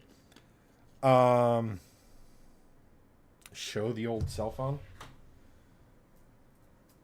Oh, another picture of my niece. It's an old Samsung S7 Active. I should have traded this in for something, come to think of it. These things were supposed to be pretty robust and not need a case, and I can confirm that they can survive being yeeted off the roof of a Volvo S60 T6, I think in 2018 or 2019. At, like I said, 25, 30 miles an hour onto pavement, into the ditch on the side of the road, and not crack the screen. Just saying.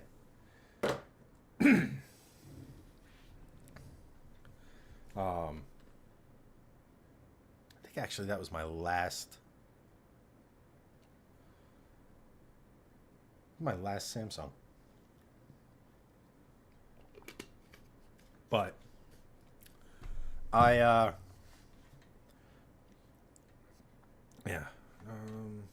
What was I talking about?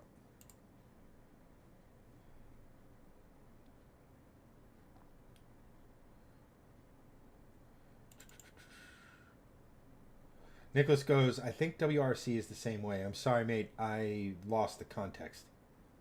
And then he goes, the legend of the S7. Yeah, like I said, that thing I was really impressed with that. I think I was switching providers or something like that. And at the time, I was doing all my editing and stuff on Apple, on an iMac. And it just made more sense to have Apple's, like an iPhone, for made file transfer and stuff. Oh, yeah. Formula One's the same way. Although the Formula One app is pretty insane how you can literally watch the race broadcast, or at any given moment have the race broadcast, like the announcers and stuff in the background, and click on whatever in-car you wanted. So it's pretty cool, and it's not like a shit ton of money. It's just like, at what point are there just... It's like streaming services, right? It's like everybody's like, I'm cutting the cord, I'm getting off a cable. I'm just going to use streaming services.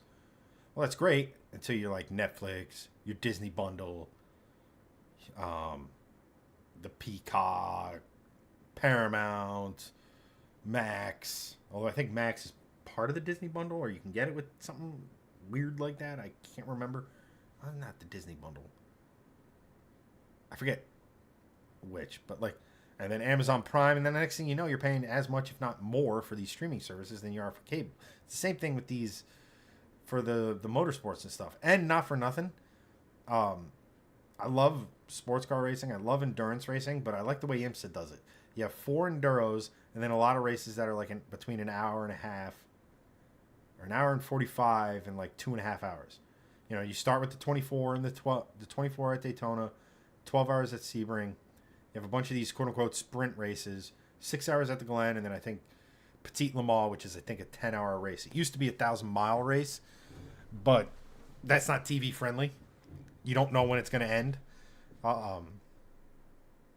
So cautions and red flag periods and stuff could really throw a wrench into that.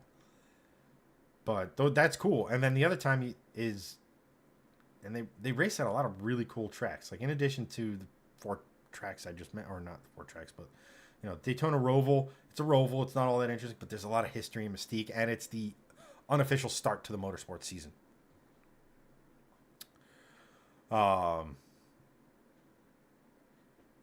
And then you go to Sebring. Sebring is one of these days. I'm going to do a full video on the 1983 Sebring 12 hours because, the highlights of that were the pace car got stolen like a couple days before the race, and then the person like returned it. So like, yeah, I just needed, and like literally their excuse was I needed to go to the store to get groceries or something. I forget the exact, but it was something along the lines of, I needed to run into town and get something. I gave you your car back. Let's just let it be. And then there were very real instances of drivers getting lost. One driver went off track, was trying to find his way back to the track, went through a fence, decided, okay, now I'm going to get out of my car, and see if I can stand on top of it, see if I can catch my bearings. He gets out of his car, starts climbing up it, and then all of a sudden he sees these eyes in the darkness. Turns out he had just driven into some farmer's field, and he was now being looked at by a herd of cows. One car broke down on the backside of the circuit. And actually, before I get to that one, there was a guy at the beginning of the week. So, what was it? The year before, there were some issues with like the fire. So, if you've never been to Sebring, it's kind of like this spring break meets camping meets motorsports event, like almost like a festival kind of a feeling to it. It's very old school in that sense of there's people camping out alongside the track and everything. Very Nürburgring-esque. For like, if you ever seen like the Nürburgring 24, or like how they, but not to that extreme, but similar. So people were camping, but now I remember.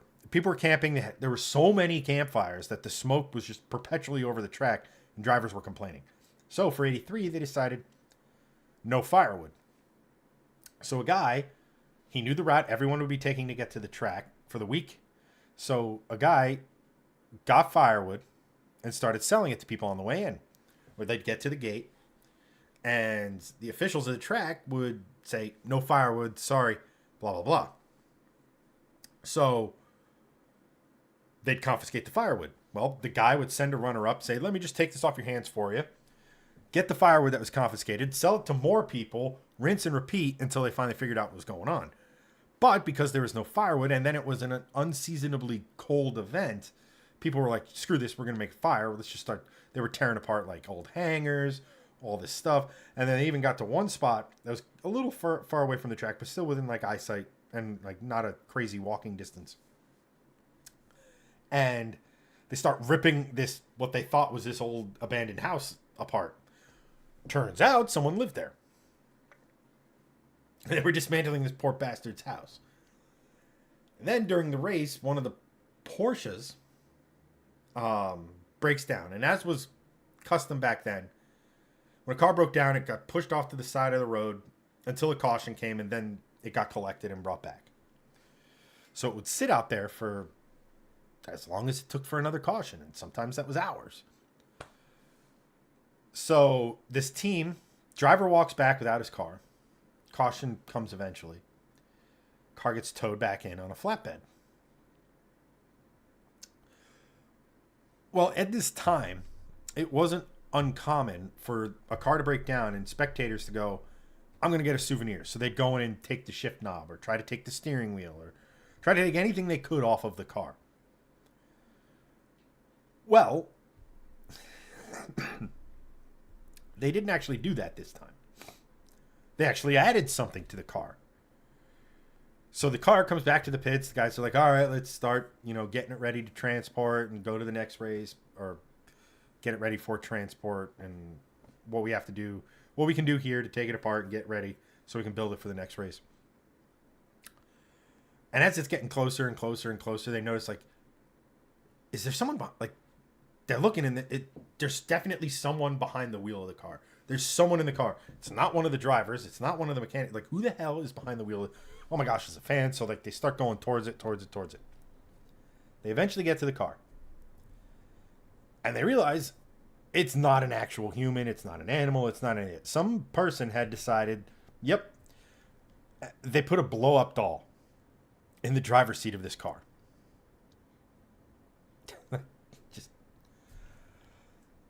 And as the race went on, they almost had to red flag it because they ran out of fuel. Literally. Not a car ran out of fuel. The event was about to run out of fuel. So they stopped it, and there's an infamous picture. If I can find it. It's going to take me too long to find it. But of a tanker just crossing the main straight because they were about to run out of race fuel. Just absolute. And this was all one event.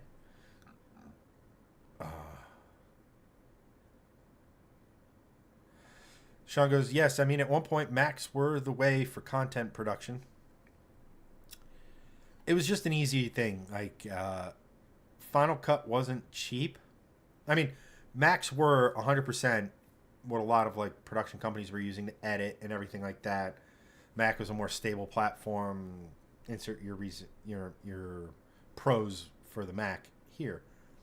But it would be cheaper for us to have 3 instances of Final Cut, which I think was like $500 at the time,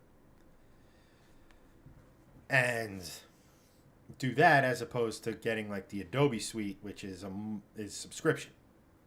It's not like you can go out and buy Photoshop for a one-time fee. You pay a subscription. So we all got the beastly of the beastly iMac at that particular moment in time. Me, Hanson, Greg. And that's what we used to edit. I mean, we're talking 4K screen. Like, it was a beast of a computer. I stopped using it because I had got access to Adobe Suite. And I was getting more into, gaming on PC. And streaming on the Mac was doable, but it was just, there were so many extra layers and steps that I could have done it, but I had gotten to a point where I'm like, shoot, I can't backtrack on a lot of this stuff. What am I going to do?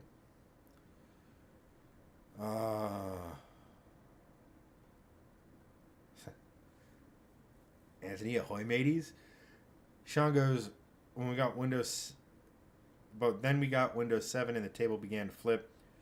I think,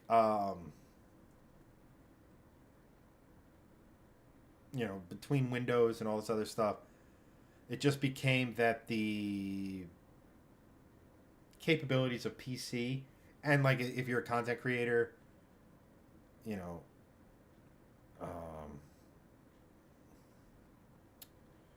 just PC is just more user friendly in a weird way. It can not be, but like I said, on Mac, if you're just using it, it's idiot proof. It's super easy. It's like an iPhone. But if you ever wanted to go just that step deeper, if I ever wanted to do like some of the stuff I do with audio and stuff on the PC, which is click 2 buttons and boom, you're done. Like, for example, how I get Greg in on the stream every week. We use Skype. And it's a bunch of tools called NDI Toolkit.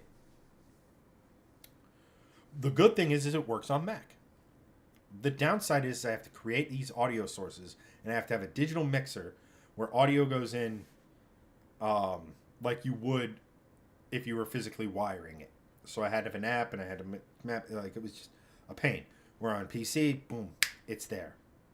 Because most of this stuff is programmed to be optimized with PC and then modified to work with Mac.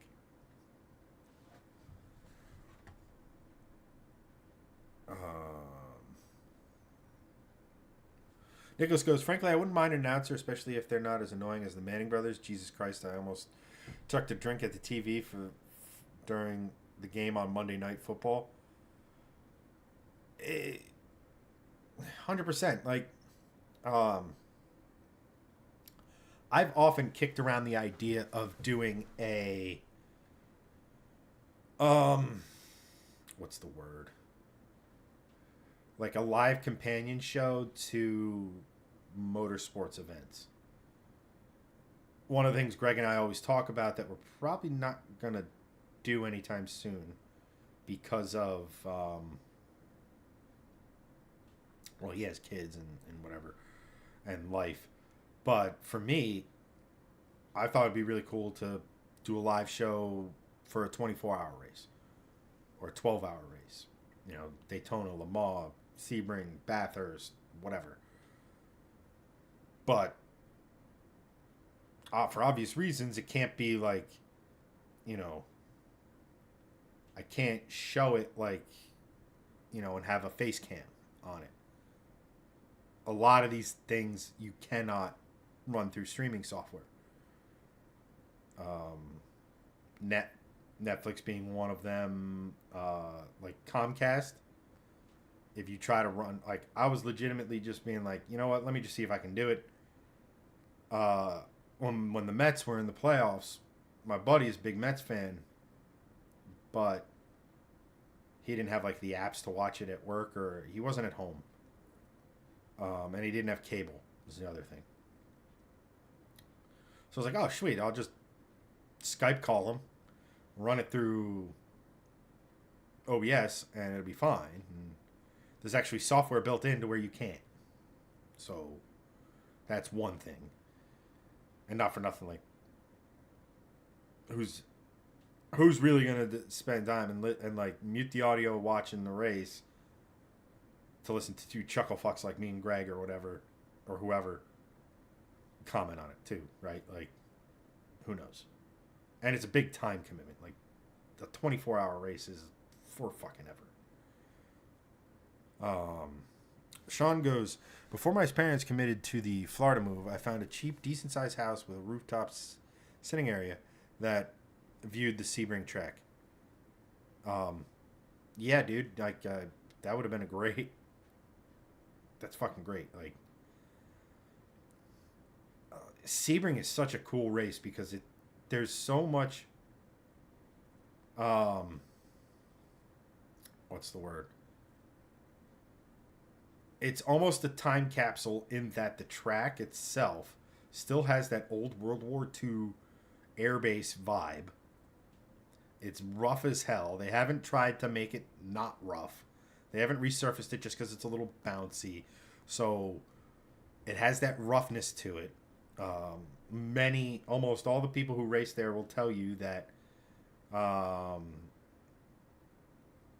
most of these people will tell you that 12 hours at Sebring, as far as abuse on a car, is akin to 24 hours at Le Mans. And it just has this old school vibe, but it's also this massive party. It's right around spring break.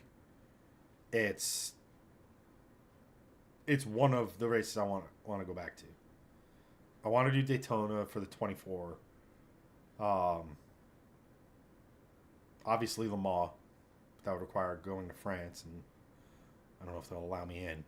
You know, the Nürburgring 24 is one, but like that's a lot to try to figure out, especially if you're not with like a local. Bathurst, I would love to go to Bathurst. I don't know if I could get over the fact that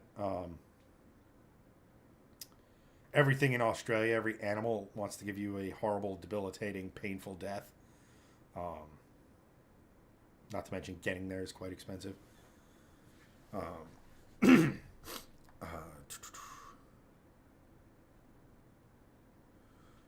Anyway, Steve goes, Chad, you got to get your hands on the new Indiana James game. It's friggin' fun. I'll have to see about it. All gamers should. Yeah, so give you guys an idea. What I've been gaming on mostly lately is Assetto Corsa Competizione. It's fucking awesome. If you like GT racing, if you like GT3 cars, it's great. It's a lot of fun. It's a little limited, and but it's like $14 for the base game, and then like $10-12 for the expansion packs or whatever. It is what it is. Talking to someone who spent $70 to buy fucking COD this year and the Battle Pass, the game's trash, but whatever. Sean goes, in reference to the video editing, the editing video blender has a solid editor that's included and supports 4K natively. In reference to editing video, Blender. Oh, okay. I mean, I know a lot of people, if you're looking to get into like a pretty powerful editing suite, I know like DaVinci Resolve, I think offers a free version.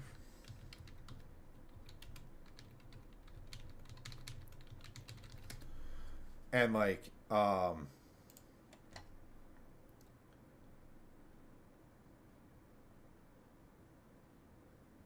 that will get you through the door.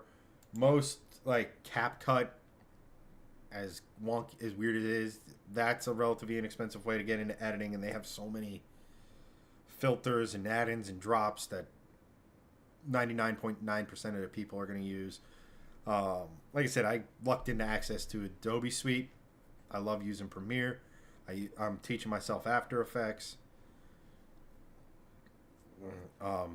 Adobe's big on touting their like AI stuff at the moment, but it's in my experience so far. But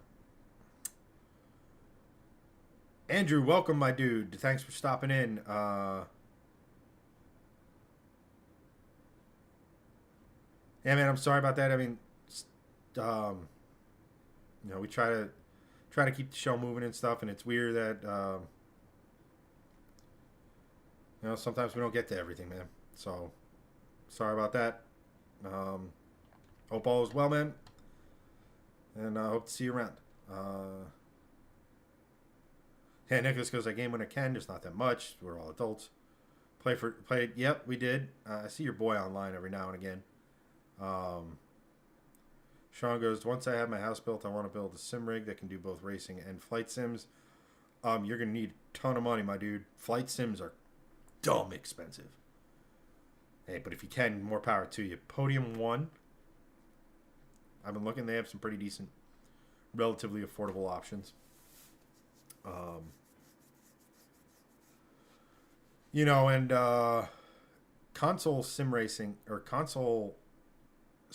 is kind of decent too, because you got your usuals, your Gran Turismo, your Forza, which are more on the arcadey side of sims, but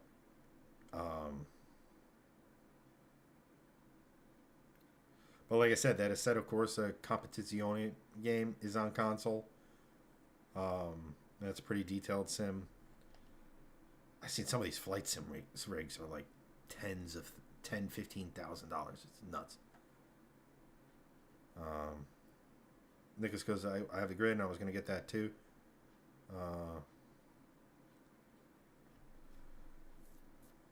Yeah, man. I mean, I forget. I think you're on console. Memory serves, but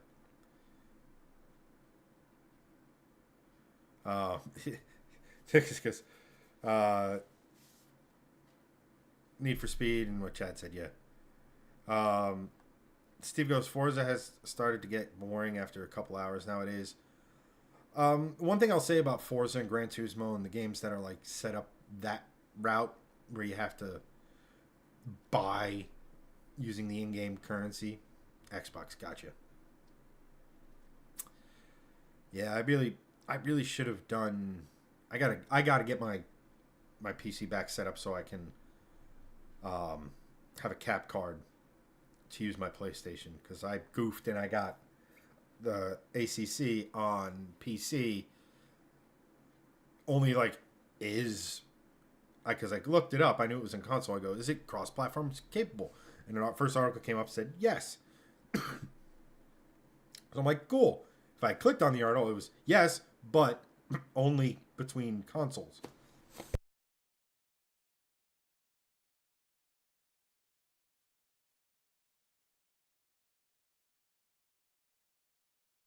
So I have it on PC, and yeah, can't. I'd have to get it again. I'll probably end up getting it again because, like I said, it's a cool game, and the graphics are phenomenal, especially if you have a decent PC. But even like next gen consoles, it looks gorgeous on.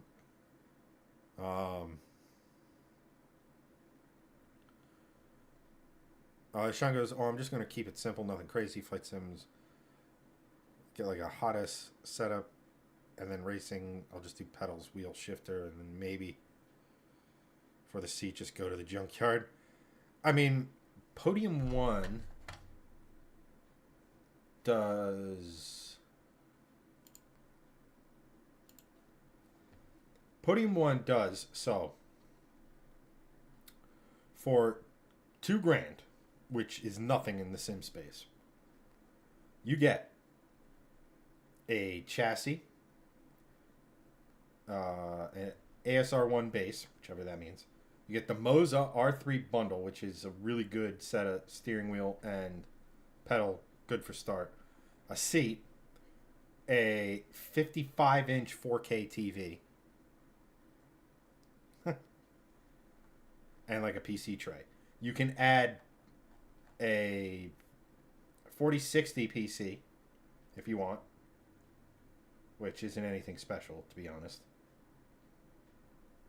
4060, an i5 processor, which is decent, only 8 gigs of RAM, or an Xbox Series X.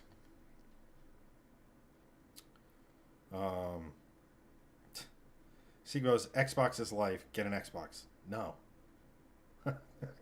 Don't. Zero need for an Xbox. Any game I want to play is cross-platform. And if it's not, like, let me put it this way, Steve. Halo is coming to PlayStation. There's no more maybe that in Gears of War. There are no more quintessentially freaking Xbox games than those two things. And I'm pretty sure both are coming to PlayStation. I think Game Pass is coming to PlayStation at some point this year. Like, the idea of one console, what's going to separate what's going to win the console wars, and there never will be a winner because, I mean, if you look at the sales, it's like 2-1 PlayStation and Xbox. Number one. Number two, it's the whatever console gets you the closest to PC for that $700. Because the new 5090 from Nvidia and the equivalent AMD, which AMD did actually, they came out swinging at CES this year. I was actually really impressed with some of their stuff. But like an Nvidia 5090 graphics card is $2,000. Just the graphics card. You know, if you can have that level of graphic performance in a console that is a fraction of the price, that works for most people. I have a 4070 Ti PC, and I have a 3070 Ti backup PC, which was supposed to be the streaming PC, but I got sidetracked, and my initial thought was, oh, I can render more with this and run a better quality stream, but I think I messed up a setting in Facebook somewhere because, like, it's honestly looks like I'm streaming in 720 at the moment. Well, that could be Facebook. What's YouTube look like?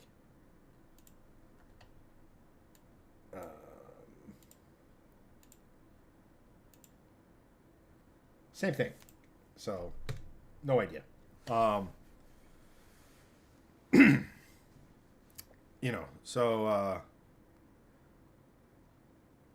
Sean goes, I might get a power driver seat wired to a 12-volt supply. Fuse block seat can be adjusted. A lot of these seats are adjustable. But yeah, so that's the thing. Like this year, I may be getting a sim rig. I just have to figure out how the hell I'm going to put it in my house. Once I figure it out, that's a thing. And hopefully, the end of the year, we're doing sim streams because that's something I really want to do. Steve goes, after I get my new place, I'm spending my money on a new TV. I missed my 70-inch. Broke it moving a couple years ago. Happens, man. I have a couple 40 inches just lying around. Nicholas goes, I love Halo. I was really into Halo. I didn't mind. The hell was the most recent one? Destiny or whatever.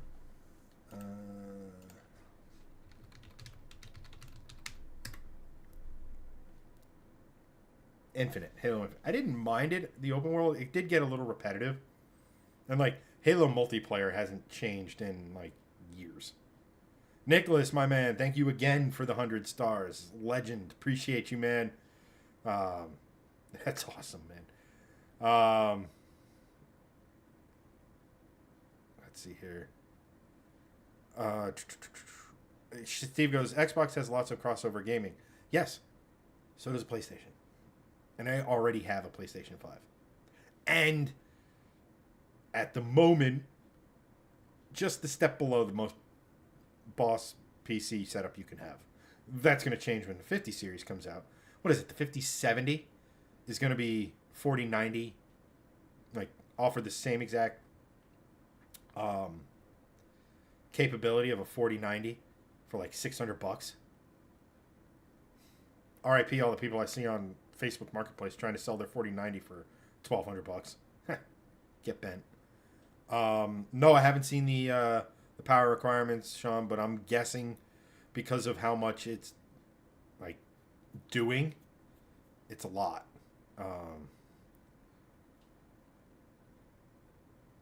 If you ever want to upgrade one of your 4070 Ti cards, let me know. I guess just DM me with what you're talking about, because I'm curious. What I really want to do is upgrade my hard drive, and I want to upgrade my RAM. I want to get to at least 64. Just helps with editing so much. Like, is that dust? Oh, never mind. I gotta. All my thumbprints are on the glass of my PC. I gotta change that. At any rate, num num num num.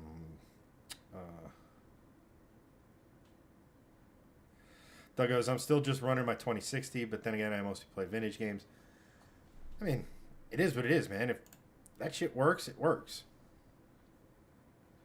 It's just like my buddy, up until like 6 months ago, was playing COD with us on PS4. I mean, it sounded like it was like an Apache trying to take off. It was working so hard to cool down, but it worked. And if it works, it works. You know? And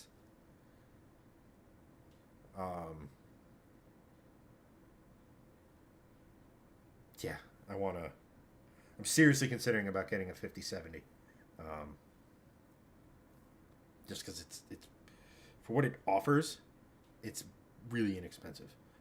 But like I said, I need to get a bigger, and I want to get an internal hard drive because just SSD and speed speed of reading and writing, just convenience.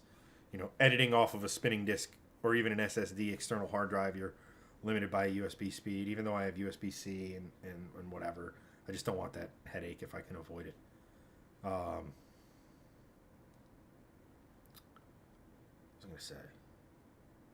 Anyway, Doug, someone traded me a bum laptop for a Volvo. I haven't gotten around to fixing it. It's very un-Doug of you. Laptops are tricky. I have a laptop and it only gets turned on. It's effectively just my work PC. that sits on my desk at work unless I bring it home with me. Um, Doug goes 2060 purchased in the peak of the pandemic wasn't cheap. I mean, that was probably it back in 2020. If granted, I'm new to the PC game, so like 30 series is kind of where I hopped in, but that was.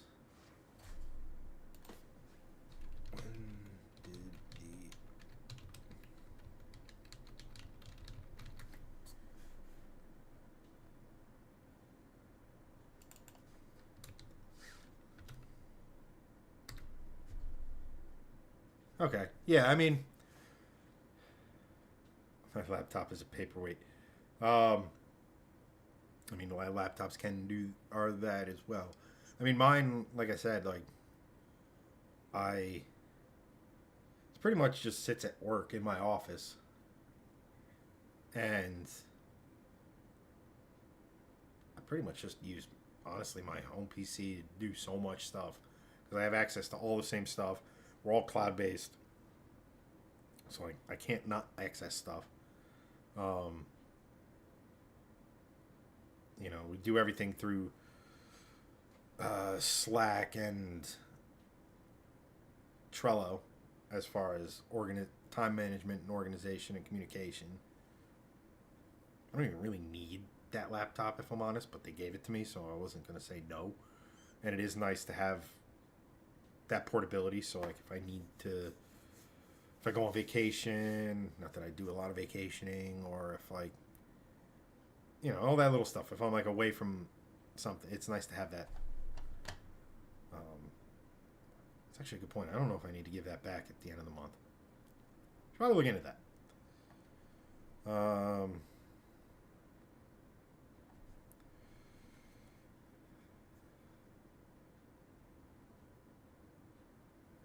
Doug goes, they were better, but it wasn't bad. Yeah, it was. From my cursory research, the 30 series came out in September of 2020.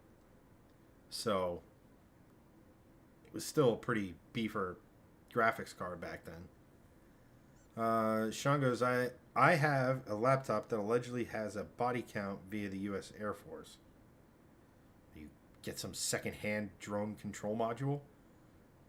Okay, like that is not me doubting you. That is me like, yeah, that tracks with what I know about Sean. Nicholas goes, I have a Lenovo. It's kind of slow nowadays. Yeah, that's the thing with like the PC with the 3060 in it. I'd love to stream off of it, but it's like there's a tick. It's like a tick slow. Like it's a good backup PC. It's good to like when I'm like running a game or something. It's good to use it to like as a way of like rendering out certain stuff, but like I barely use the fucker.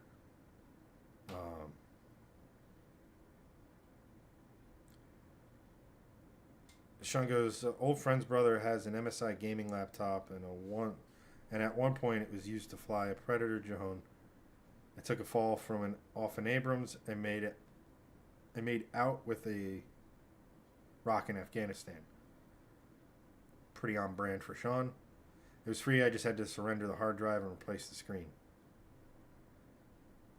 Not a bad deal.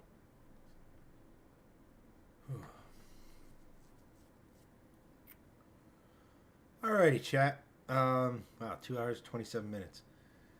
I think that's where I'm going to call it. Believe it or not, now that I've stopped yawning, I'm starting to fade. So, figure that one out. But, yeah, that usually happens with HPs, Nick. I think I have a pile of old HPs just not doing anything.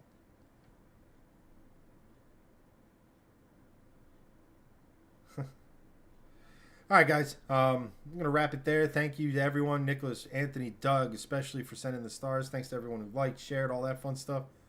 And we will We'll catch you in the next one. Next week, did want to mention, next week we will have Elliot back on the show. So for all of those of you who enjoy the soothing tones of Mr. Elliot Alvis, he will be back. I do not know if Greg will. I'll have to play that one by ear.